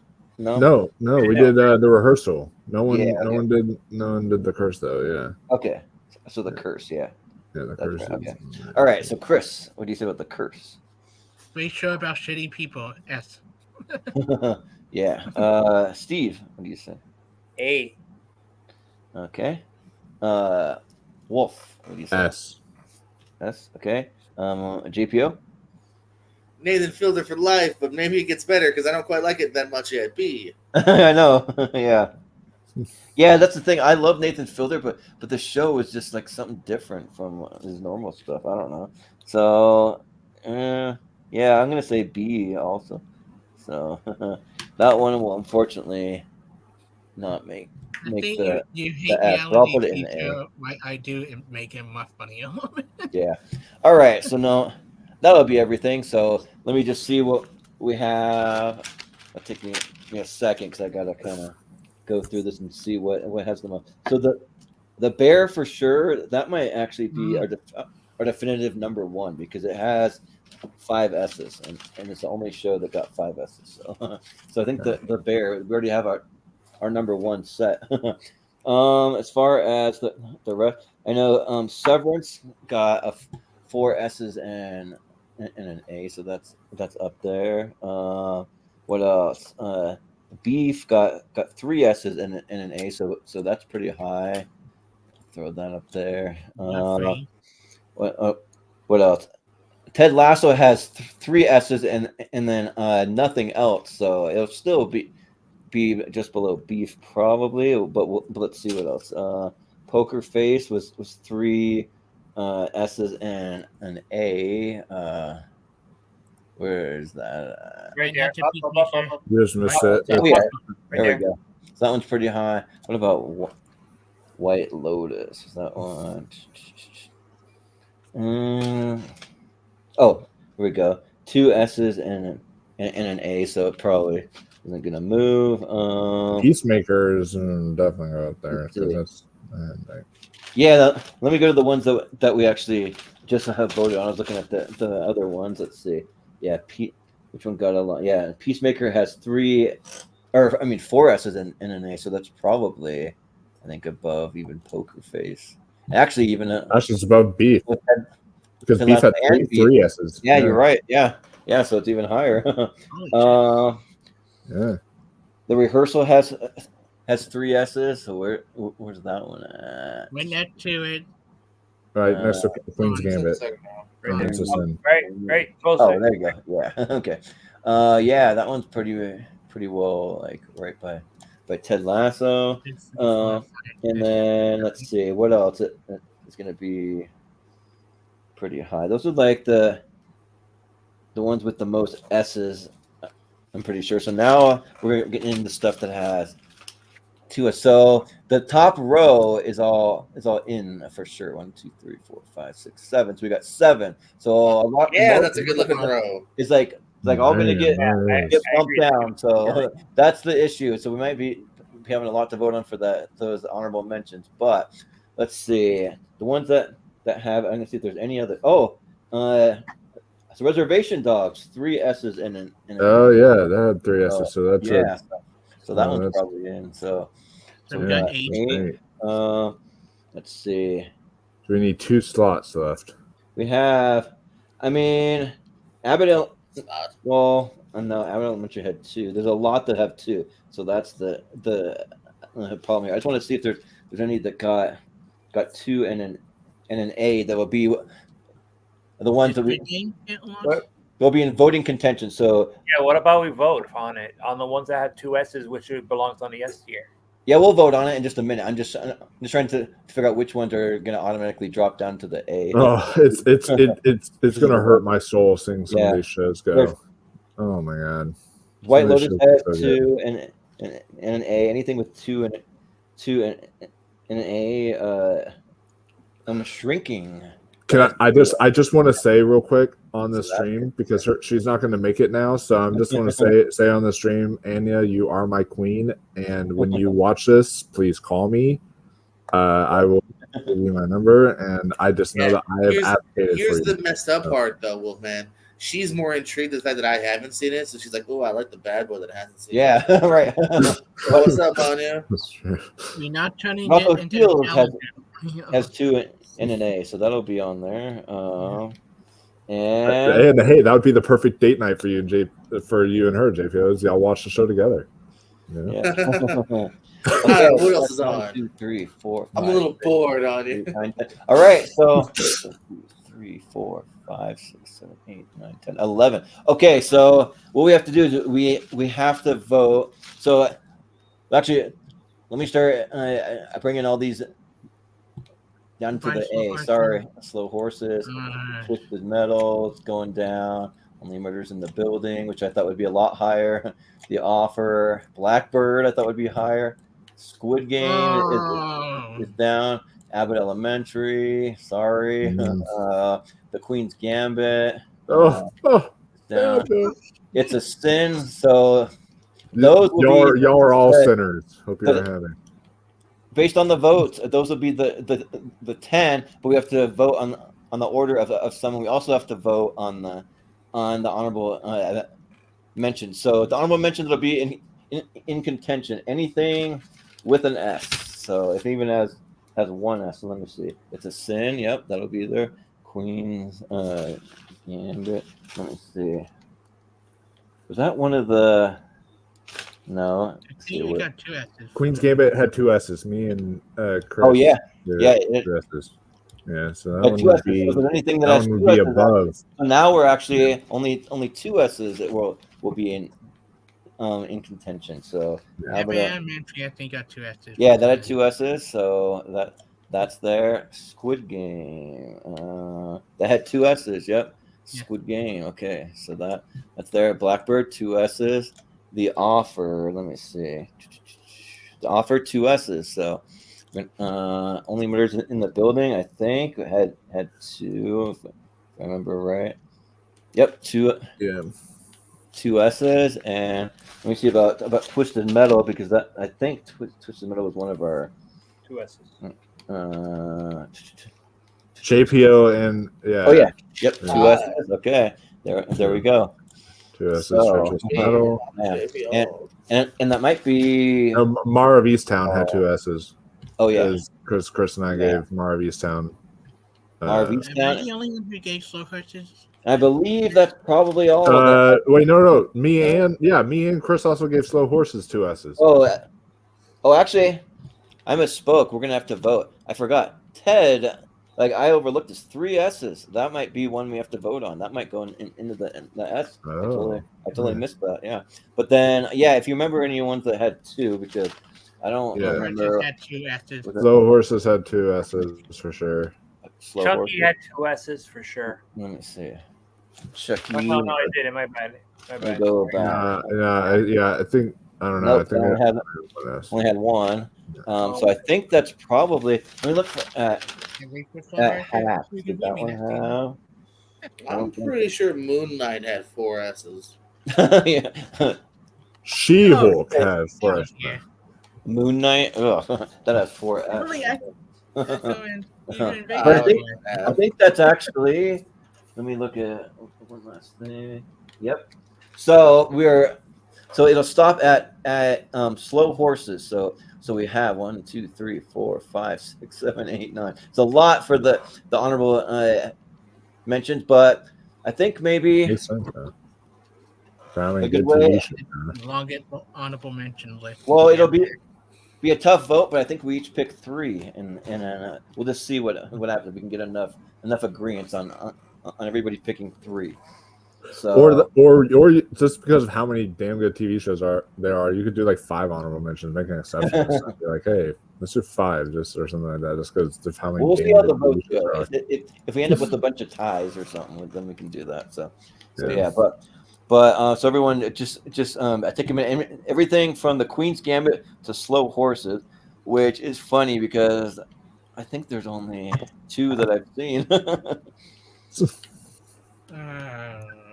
One of them I saw half an episode, so I'll have to just do it for that half episode. But if you have your 3, you guys ready? Hold on. Say it again. What are we doing? We're voting for 3 for the honorable mention. So it's going to be from the Queen's Gambit all the way to Slow Horses. Anything in that list, you can only. Oh, pick gotcha. 3. Gotcha. Yeah. Gotcha. Yeah. So yeah, I can do this. But are you ready, Chris? Yeah. Okay. What do you got? So I have Queen's Gambit, Good Game, and Beyond Dreaming Hugo Regan new season coming up this year. Slow Horses. The game, Slow Horses. Okay. Steve, what do you have? I'm going with Blackbird. Okay. I'm going with Twisted Metal. Okay. And I'm going with The Offer. The Offer. All right. We'll see. We're gonna end up agreeing. Wolf, what do you got? I'm going to go with Queen's Gambit. Okay. Because she's my queen. And then I'm going to go with Mara of Easttown. Okay. And Slow Horses. All right. Okay. Wolfman with Slow Horses. Yeah. Woo. JPO. What do you got? Yes, I will do a Squid Game, followed by The Offer, followed by Only Murders in the Building, please. Okay. Only Murders. Let's see. Okay. And then for me, the 2 that I have seen is Only Murders, so that'll be 1. And then Blackbird, so there's that. And Squid Game, because I've seen half an episode and I've seen nothing else, so I'll vote for that. And actually, Squid Game was the only one that got 3 votes, I believe. So that one is actually locked in. So we are in a scenario where we are tied up for. Yeah, but the other one, I think, Abbott Elementary didn't get any votes, so that one's out. So, oh, that's that. But yeah. So now we have to break it down even further to get. I'm still gonna. So this time I'm only gonna give you 2, and it's from Queen's Gambit to Slow Horses. So just. The Squid Game's in. Yep, Squid Game's in because it got 3 votes. So yep, that's in. So you wait. So we have to pick between Queen's Gambit and Slow Horses. No, so all the ones in between Queen's Gambit all the way down this whole. Oh, okay. I thought you were saying. Oh, okay. actually, Twisted Metal only got 1 vote, so that one's actually out of there. That was the only one that got, and also, Mara of Easttown only got 1. So Yeah. So Wolfman. Between Queen's Gambit and Twisted Metal now to just pick 2 out of those. So, all right. So yeah. So we go to Chris between those 6. Once again, Queen Gambit. Wait. I thought you said Twisted Metal only got 1 vote or 1 S vote. Oh, you're right. You're right. Yeah, so it's between Queen's Gambit and Slow Horses. Slow Horses, yeah. Between those 5, yeah. Okay. Yeah. So, Once again, Queen Gambit, Slow Horses. All right. Oh, let's see. Steve, what do you got? Blackbird and The Offer. Okay. Blackbird. My Wolfman, we got that. And The Offer. JPO, what do you got? Skip me again. Oh, yeah, sorry. He just Sorry, doesn't like the fact that I'm going to put through Queen's Gambit and Slow Horses. Yeah, no, you get a vote. What do you say? Wolf. Sorry. Yeah, but that's what I was going to pick is Queen's Gambit and Slow Horses again. Okay, that's it. Might be those 2, maybe. I don't know. JPO. No, because me and Steve are going to agree on The Offer, but I'll also put again Only Murders. Only Murders. Okay. And okay, for me, I'm putting only Murders, and I'm also putting Blackbird. So hell yeah, that means Only Murders got 3 votes, so that's in, that's locked in. So, all right. So There. Okay. So now it comes down to you. You have to pick one between. Make sure all of them got votes. So yep. Okay. Between these four, you can only pick one. Between Queen's Gambit all the way to Slow Horses 1. So Chris, what are you gonna go I hate. with? Only one. It's getting tough. Just because the Incredible season, we're about to get to the Reign of Horse season 4. Oh, All right, so you're going Queen's Gambit? Is that what you said? No, Slow Horses. Okay, Slow Horses. Okay. Steve. The Offer. The Offer. Okay. Wolf. Damn it. Okay. It's just such an extraordinary season of television. I gotta go with the Queen's Gambit. All right, we'll see. GPO. The Offer. All right. The Offer. And I would have gone with Blackbird, but it's going to be The Offer that got multiple votes. So those will be our three honorable mentioned. They'll be locked in. So those three. So now we just have to contend with these 10. So let me see what that Ted has. Well, man, we tried our best there. We tried. Man, I just want to say, I did poorly. Every single one of my shows were like bumped out of like S tier. That I was like, this shows really poor. Drinking only had two. So actually, Ted is I think above all of those because what did White Lotus have? Only 2. Reservation Dogs I think had 3 though. Yeah, Reservation Dogs had 3 S's. Yeah. Okay, so let's start with the bottom 3. So what we're doing for the 8th, 9th, and 10th spot, just pick one. It's going to be between White Lotus, Shrinking, and Heels. Oh wait, and also technically, because isn't there now 11 in the S spot? Oh, you're right. Yeah, so technically, one of those honorable mentions are going to have to die out because one of the right, or we're going to have to consider one of them once we do the. You know what? To make it fair, I think it's one of them is going to have. So what we're going to do, we're going to vote for which one you would vote to put down to the honorable mentioned between White Lotus, Shrinking, and Heels, because one of them's going to go down, and a Squid Game did get 3 versus anything else, so that will stay. We may have to vote one more time again. We'll see, but so between White Lotus, Shrinking, and Heels, what would you put down to the honorable mentions? So Chris. Just because I haven't seen a White Lotus. Okay. Steve. White Lotus. Oh, you guys y'all are fucking crazy. Yeah, crazy. Jesus Christ. Okay. Heels. Yeah. GPO. White Lotus. Oh my God! Y'all don't know. Oh, that's so crazy. Oh, God forbid we disagree on a great show. But I would say Heels. Yeah. But how is Shrinking better than the White Lotus? Like, tell me. I am curious. Humor. Jason Segel's fucking awesome. Yeah. Yeah.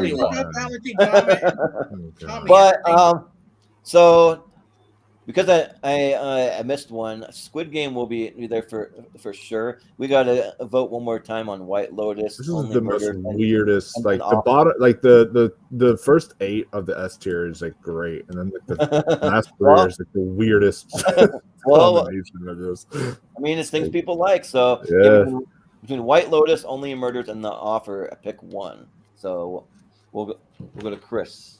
What do you think? Only Murder in the Building. Okay. Only Murder. Steve. The Offer. Okay. The Offer. Wolf. The White Lotus.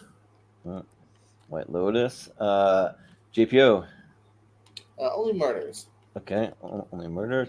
And I'm going to go White Lotus. So with that, White Lotus and Only Murders will be so right there. Those 3. All right, at least it's an honorable. Offer gets bumped. Sorry, but okay. So now did not accept the offer that they couldn't refuse. Yeah, where we have to start is for the 9 and the 10. Which one would you rate higher? Would you vote for shrinking or would you vote for heels? Because those are the only two left to have two S's. So yeah, so go to Chris. Which one would you vote for between those two? Which one would I vote higher than the other one? Yeah. Shrinking, edible cast doctor's finish. Like Yeah. Steve. Heels. All right, heels. Wolf. As much as I was showing earlier, I haven't seen heels yet, so I'll say shrinking. Okay, sure. JPO. No heels. Yeah, heels. And I would be the tiebreaker, and I got to go shrinking. So it'll actually stay at how it is. And then I find the ones that have 3. So I know Ted and Reservation Dogs have 3. Poker Face, I think, had 3. The Rehearsal, I think that it had 3 on that too. And then that's where it stops. Because I think Ted Lasso that had, I think. No, that also had 3 actually. So Ted Lasso had 3. So what about Beef? Let's see. That was 3 and 1, and like how it's gonna work. Sorry, it got the 1, so it's gotta come next. The other ones are 3 and just nothing. So yeah, so that'll be there. Yeah, 3 and I've seen it and think it's good. It's better than 3 and I haven't seen it. I know. Wait. So you said some of like Ted Lasso had 3 and nothing, right? Or yeah. So that's gonna. So that would be below Beef, right? Because you said because the other ones have. Because Beef has 3 and an A, so the A brings it slightly lower. It just does. Even though more people have seen it, it's just kind of the way it has okay. I thought it like added up to the. I won't argue, but I don't agree with that level. Yeah. I don't. I mean, it's either like having like a nothing or an A, which brings it down more. I don't know. Nothing should bring it down more. Yeah, nothing should bring it down more. Really an A is still like a 9 out of 10. Like an A is still like. All right, really then I'm gonna do it that way. I don't really care. This is the first time that I've had to vote this way without having I haven't seen it and that kind of thing. So sure, yeah, we'll do that. Yeah, Sure. you gotta almost say Yeah, no. Yeah. Which that means Reservation Dogs would go up above Ted Lasso because it's got 3 and an A. And then let's see, Poker Face. That's got 3 and an A, so that'd go up here. So now what we're voting for? Let me check Ted. Let's see. Ted has only has 3. So what we're voting for is between Ted, The Rehearsal, and Ted Lasso. So which one would you vote higher? Just pick one. So Chris. We have 2 TED shows in here. I know. The only one I have seen, and the only seen clip of Ted Lasso, I go with Ted. Okay, Ted. Steve. Ted Lasso. Okay, Ted Lasso. Wolf. May the best Ted win. Ted Lasso. Ted Lasso. Yeah. JPO. So what are the 3? Ted Lasso, Ted, and The Rehearsal. Oh, Ted Lasso. Yeah. Okay. Yeah. Now I would also go Ted Lasso, so that's pretty unanimous. And I don't think that really, if anyone has any kind of issue, they have the same votes. I'm just going to leave them there because Rehearsal and Ted, that's going to be the same. But what we can vote on is the next, say, 4, 5, and 6 because they're all a 3 and 1. So between Beef, Reservation Dogs, and Poker Face. So, and we each only vote 1. So wait. Unless I'm counting wrong, I'm still counting 11 in the S tier. 1, 2, 3, 4, 5, 6, 7, 8, 9. 10. Yeah, frick! How was there still 11 in the S tier? Because Heels is okay with Ted as well. Yeah, so there's still 11 in the S tier. Okay, so since Heels was voted the last, it's automatically going to come down. So actually, we'll have to do one more between White Lotus and Only Murders. Sorry, guys. One more vote. That's my bad that I didn't count the extra one in there, but we'll make it quick. White Lotus or Only Murders, Chris? Only Murder in the building. Okay. Steve. Only Murders. Okay. Wolf. The White Lotus. Yep. JPO. Only Murders. And I would have gone with White Lotus. So with that, sorry, it's going to be. Well, not sorry. I mean, it's whatever you. But no, sorry for the White Lotus. That show is phenomenal. Yeah, sorry for that. Like, but yeah, but props to Only Murders. So yeah, those would be the three actually. Okay, so now we're back to where we were. So that's like an upset. Yeah, some between people who watch this. Not really. I mean, no, because it's I've of seen how Martin Short. of how big it is. Like, it's a very popular show, and people like love the White Lotus. Well, for the award stuff, like, yeah, I'm just like that kind of stuff. I'm saying like it's an I know upset. us as Golden Globe nominee. But so now we vote between Poker Face, Reservation Dogs, and Beef for that 4, 5, and 6 spot, and you just vote for one. So we'll go to Chris. What do you say? Beef. Okay, Beef. Steve. Res Dogs. Okay, Reservation Dogs. Wolf. So it's between Beef, Reservation Dogs, and Poker Face. Yeah. All right. And we're voting on the one that we're keeping in, right? Or that we want higher. Reservation Dogs. Okay. Reservation Dogs. JPO. Beef.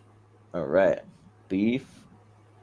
And I think I gotta go Beef. So it's gonna be Beef. So now we're just down to Reservation Dogs and Poker Face for those two spots. So we'll go quick. Chris, between Reservation Dogs and Poker Face. Poker Face. Okay. Steve. Res Dogs. Okay. Reservation Dogs. Wolf. Yeah, my Res Dogs. Yep. JPO. I want to abbreviate too. My POFO. Okay. Face. And I'd go Reservation Dogs, so it'll just be exactly how it is. It'll stay. So now we have our final vote because the Bear was already locked in unanimous, and a Severance. Let me just double check to make sure. We had Severance, had 4 and 1. Peacemaker was in the Hail Mary, and 4 and 1. So yep, this will be the last vote. So it's between Severance and Peacemaker. So right. Okay. All right, Chris, what do you want to vote higher between those Peacemaker. two? Okay, Peacemaker. Steve. Peacemaker. Okay. Wolf. Severance. All right. JPO. Peacemaker. And I would have gone Severance, but it's going to be Peacemaker. So Man, Peacemaker. you're really high on Peacemaker. Yeah, like I really like it too, though.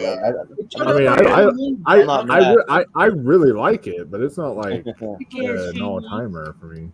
Oh, it's great. It's like so funny. The opening. I'm laughing pretty hard watching alone. Yeah, Peacemaker. But yeah, that's going to do it for us tonight, though. I think we finally figured it out. So what's going to happen is the top 10 and the 3 honorable mentions will be in a poll that I'll put up tomorrow in the Schmodown Friends and Family group. But the top 10 will be moving on to contend with whatever makes it from like part 2 and the other decade series. We'll eventually get to a definitive top 10. So yeah, but that was like a daunting task. Like that was the most like research and like one of the biggest lists I've ever had to put together for anything on this channel. So, but it was fun to do it all. So I'll just read them off one more time and that'll be it. So at number 1, we have The Bear. Coming in at number 2, we have John Cena and the Peacemaker. At number 3, we have Severance with Adam Scott. We have coming in at number 4, we have Beef. At number 5, we have the Res Dogs. At number 6, we have Poker Face. Number 7, Ted Lasso. Number 8, The Rehearsal. Number 9, Ted. And number 10, Shrinking. And then our honorable mentions will officially be Heels, Squid Game, and Only Murders in the Building. So there you go. That's going to do it. That was a long one, but a fun one. So, and there's still like a few blind spots I gotta watch. Like I'll probably go check out Heels now because it made the list. So I'll watch Shrinking. I've never seen Shrinking or Poker Face. So Those are some of my blind spots. So Yeah, and I would definitely be seeing Blackbird and the rehearsal now, stuff like that. Yeah. So some really good stuff. Some tough cuts too that we had to cut. So yeah, that'll do it, guys. So that was fun, and I hope to have everybody back for part 2. Because I want to try to have like the same group for at least part 1 and 2, and then we'll go from there. But yeah, but thanks again, and we'll just do some plugs, and that'll do it. So we'll go to Chris first. Where can we find you? You can find me here, anywhere. You just check me over at Letterboxd, have me review up for the Mummy and Challenger that I just posted on today. And maybe I might write a Facebook status on Watch Our Squid Game once I finish the last 3 episodes. Yeah. Sounds good. And Steve, where can we find you? Well, you can find me here. You find me probably the next time here on the Movie Hero Network doing part 2 of Best TV Shows 2020 now. Hopefully, if the dates align. You can find me on Twitter, on Instagram, on Facebook, all except for Instagram, you just find me under smesa85. But on Facebook and on Twitter, you find me on at Mesa Media One. We are a provider of goods and services when it comes to pro wrestling footage and the putting together of the footage. So so if you need somebody to put a really cool ass sizzle reel, holler at your boy. Oh, nice. DM me, and I'll let you know what my rates are. Well, maybe one of these days we'll have to like do like a little sizzle like intro for like tier ranker or something like that. That'd be cool. Definitely, make a little business, brother. Just holler at me. Yeah, sounds good. And Wolfman, where can we find you? Yeah, you can also find me on binging the crap out of the part 2 shows, and so then we can whenever part 2 comes, you will also see me on here as well. And then also you can find me on my YouTube channel at Mega Movies, where I do a bunch of reviews for movies and TV and all that good sorts of good stuff. And this weekend I'll be doing a review for Challengers, and then I'll also be on Sunday. I'll be doing it's had to be delayed because of our schedules for a while, but I'm finally getting Night Watch Zone on for our halfway to Halloween special episode, where we're going to be doing our best monsters in horror movies. So it's like ranking the monsters that are in like monster movies and such and all that stuff. So that'll be pretty interesting to check out. Any monsters or creatures, stuff like that. So you guys can be on the lookout for that, and several other videos on the way. So yeah, awesome. Sounds good. And JPO, what do you have going on? Yeah, well, now you can find me catching here, usually on Thursdays as well for wrestling talk with the Lonely Marks. We have a fun one Thursday. We're going to kind of steal Malcolm's rank 'em. He gave me permission. Without the greatest stars of the 80s and below of pro wrestling. And then also, of course, we're at the Pierce Code. Lots of fun movie trivia. We're still doing the tag team tournament. We're going to wrap up season 1 hopefully here pretty soon. And then I also do sizzle reels, and I charge you half of what Steve does. So holler at me. Oh, nice. There you go. Sounds good. And let's see. And for this channel, I was trying to see if I could be quick like Austin and get a clip for it, but it's a little tricky without my co-host here. So go watch The Bear, because it's our like #1 show. There won't be a clip because I don't have the same site he has. But for what we have going on the channel, we'll be doing next Tuesday. We'll be doing a little something for my birthday. It'll be my birthday, so we'll be doing a mystery tier ranker. So happy birthday, Jordan! Yeah, and we did a selection show with me and Ross Bristow and Brian Nussbaum, and we went to my flick chart, and we just hit the rank movies button a whole bunch of times until we came up with 75 movies. So there's 75 on the list for that, and so we'll be just ranking a bunch of mystery stuff on there, and then we will have some more seen and heard movie trivia that's coming up. Our next thing is going to be our certified fresh match. So if you have any interest in doing that, it's going to be all clips from movies that are 90% and above on Rotten Tomatoes. So just let me and Austin know if you want to be part of that one. And then our next trivia, if I can. Here we go. So our next group coming up for our round will be Ryan Permerson versus Mike Schaefer versus Moose Haas versus JTE. So that'll be a crazy match right there. And then you can follow us on all the social media. It's all down in the description. But Movie Hero 2121 is a good one to follow. And then you can watch for that poll tomorrow going up in the Schmodown Friends and Family group tomorrow. And let's see what we have coming up for tournament fights and tier ranker. Just give you a little preview. We have after my birthday episode, we did Zach Shelton's top 64 on Friday. So and he sent me his list. He's got a lot of hot takes, but not on his top 64 really. It's like one or two maybe. And I was pretty pleasantly surprised by it, but because I watched that countdown episode on your channel, JP. Yikes. That was it. Yeah, yikes. Being hit first. Yeah, like Casablanca and some of those. But Hitch, one of the worst movies of all time, according to him. Yeah, right. But and then Austin and Jacob Barber will be doing a battle of their favorite actors. So we'll be doing the actors battle. We'll also be doing best alternate and foreign movie titles. So all those weird and wacky and crazy movie titles that you hear from like foreign countries and whatnot. And then so that'll be a fairly quick episode because we'll just be voting on the title. And then Maria Hammond, she just sent me her top 64, so she'll be doing her top 64 coming up soon. And then we'll be doing Brian Nussbaum versus Richie Goodacre on their favorite TV shows.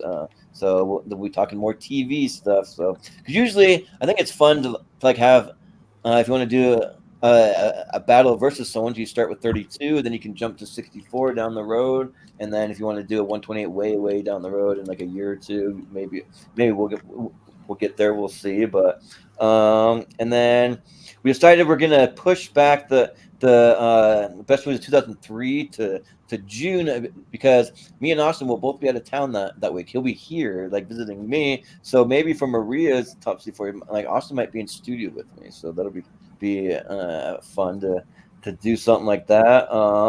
And then we got our part 2 of our best TV shows 2020 to now will be at the end of May. I have it scheduled for Tuesday, May 28th. So if anyone's interested in, then just write the date down and have all you guys back if you're free. So and then we'll have another Movie Hero mystery tournament, and then I'll just throw in 2 bonus ones. Malcolm will be doing a top 64 of his favorite TV shows. I offered him to do an after the 128, but he wanted to do TV shows instead.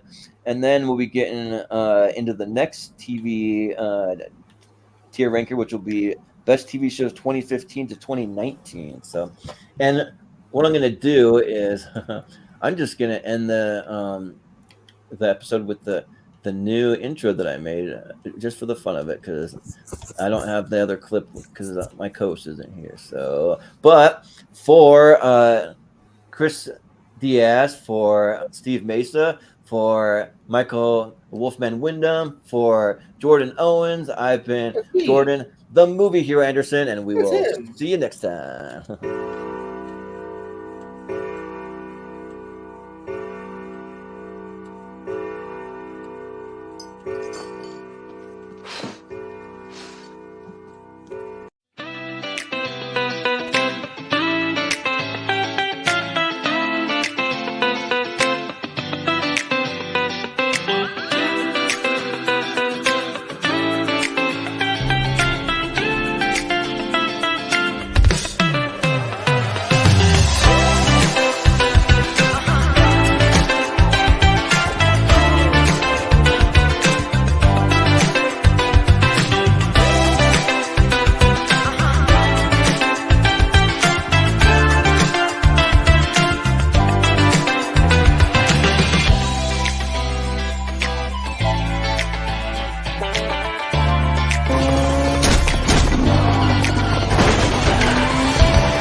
love the part when I was like, ah!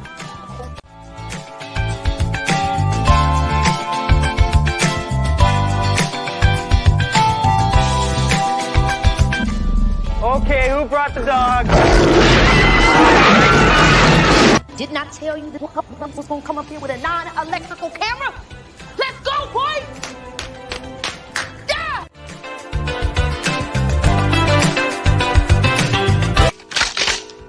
This is it. Don't get scared now.